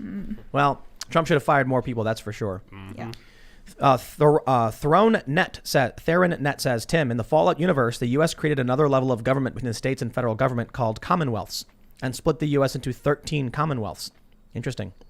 Eckert Music says, when you said there should be an America First or Constitutionalist Party, agreed.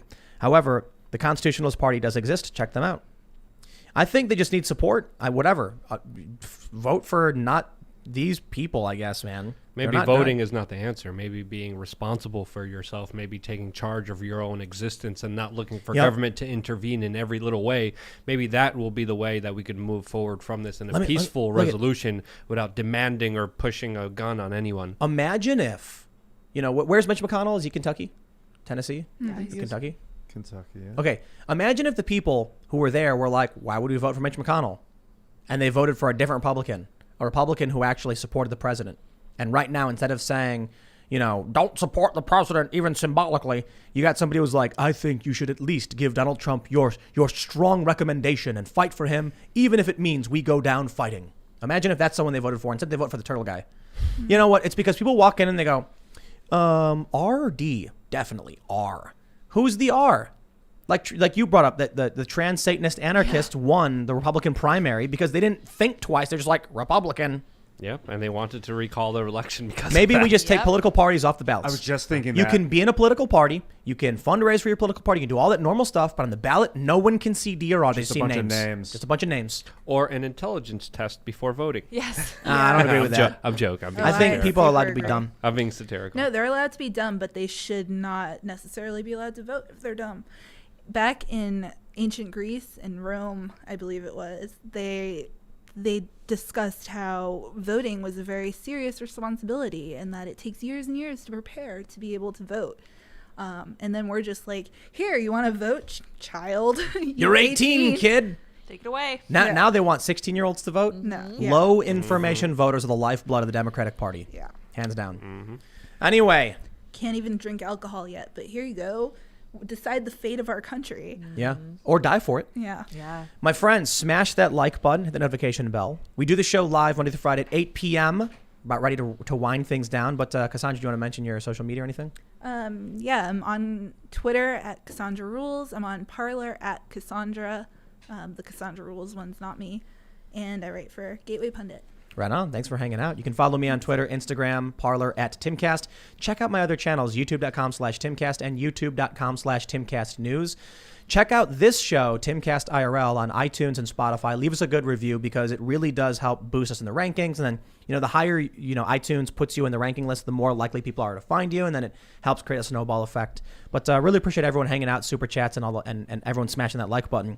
You can also check out Luke. Oh, I'm sorry. You were saying something? I was just admiring my official We Are Change merchandise, which you could get on teesprings.com/stores/We Are Change, since I also run the official We Are Change YouTube channel, which you could follow me on there as well. Right on. cool. Ian's chilling. Speaking of the We Advocating Are for Change, white states. Teespring, I just ordered the Joe Biden socks. Yes. We also have bikinis. Oh, I hear it. I yes. did not And order yes, bikinis. we have Joe Biden groping bikinis. They're Yeah. they're a Oh. good seller. So. Yeah. If you guys love, And Biden sniffing your feet socks. Those I'm socks, really yeah. excited about Okay. wearing those, actually. Those are awesome. Hey, follow me on Instagram, Twitter, basically every social media network. Hit me up on Twitter if you'd like to, at Ian Crossland.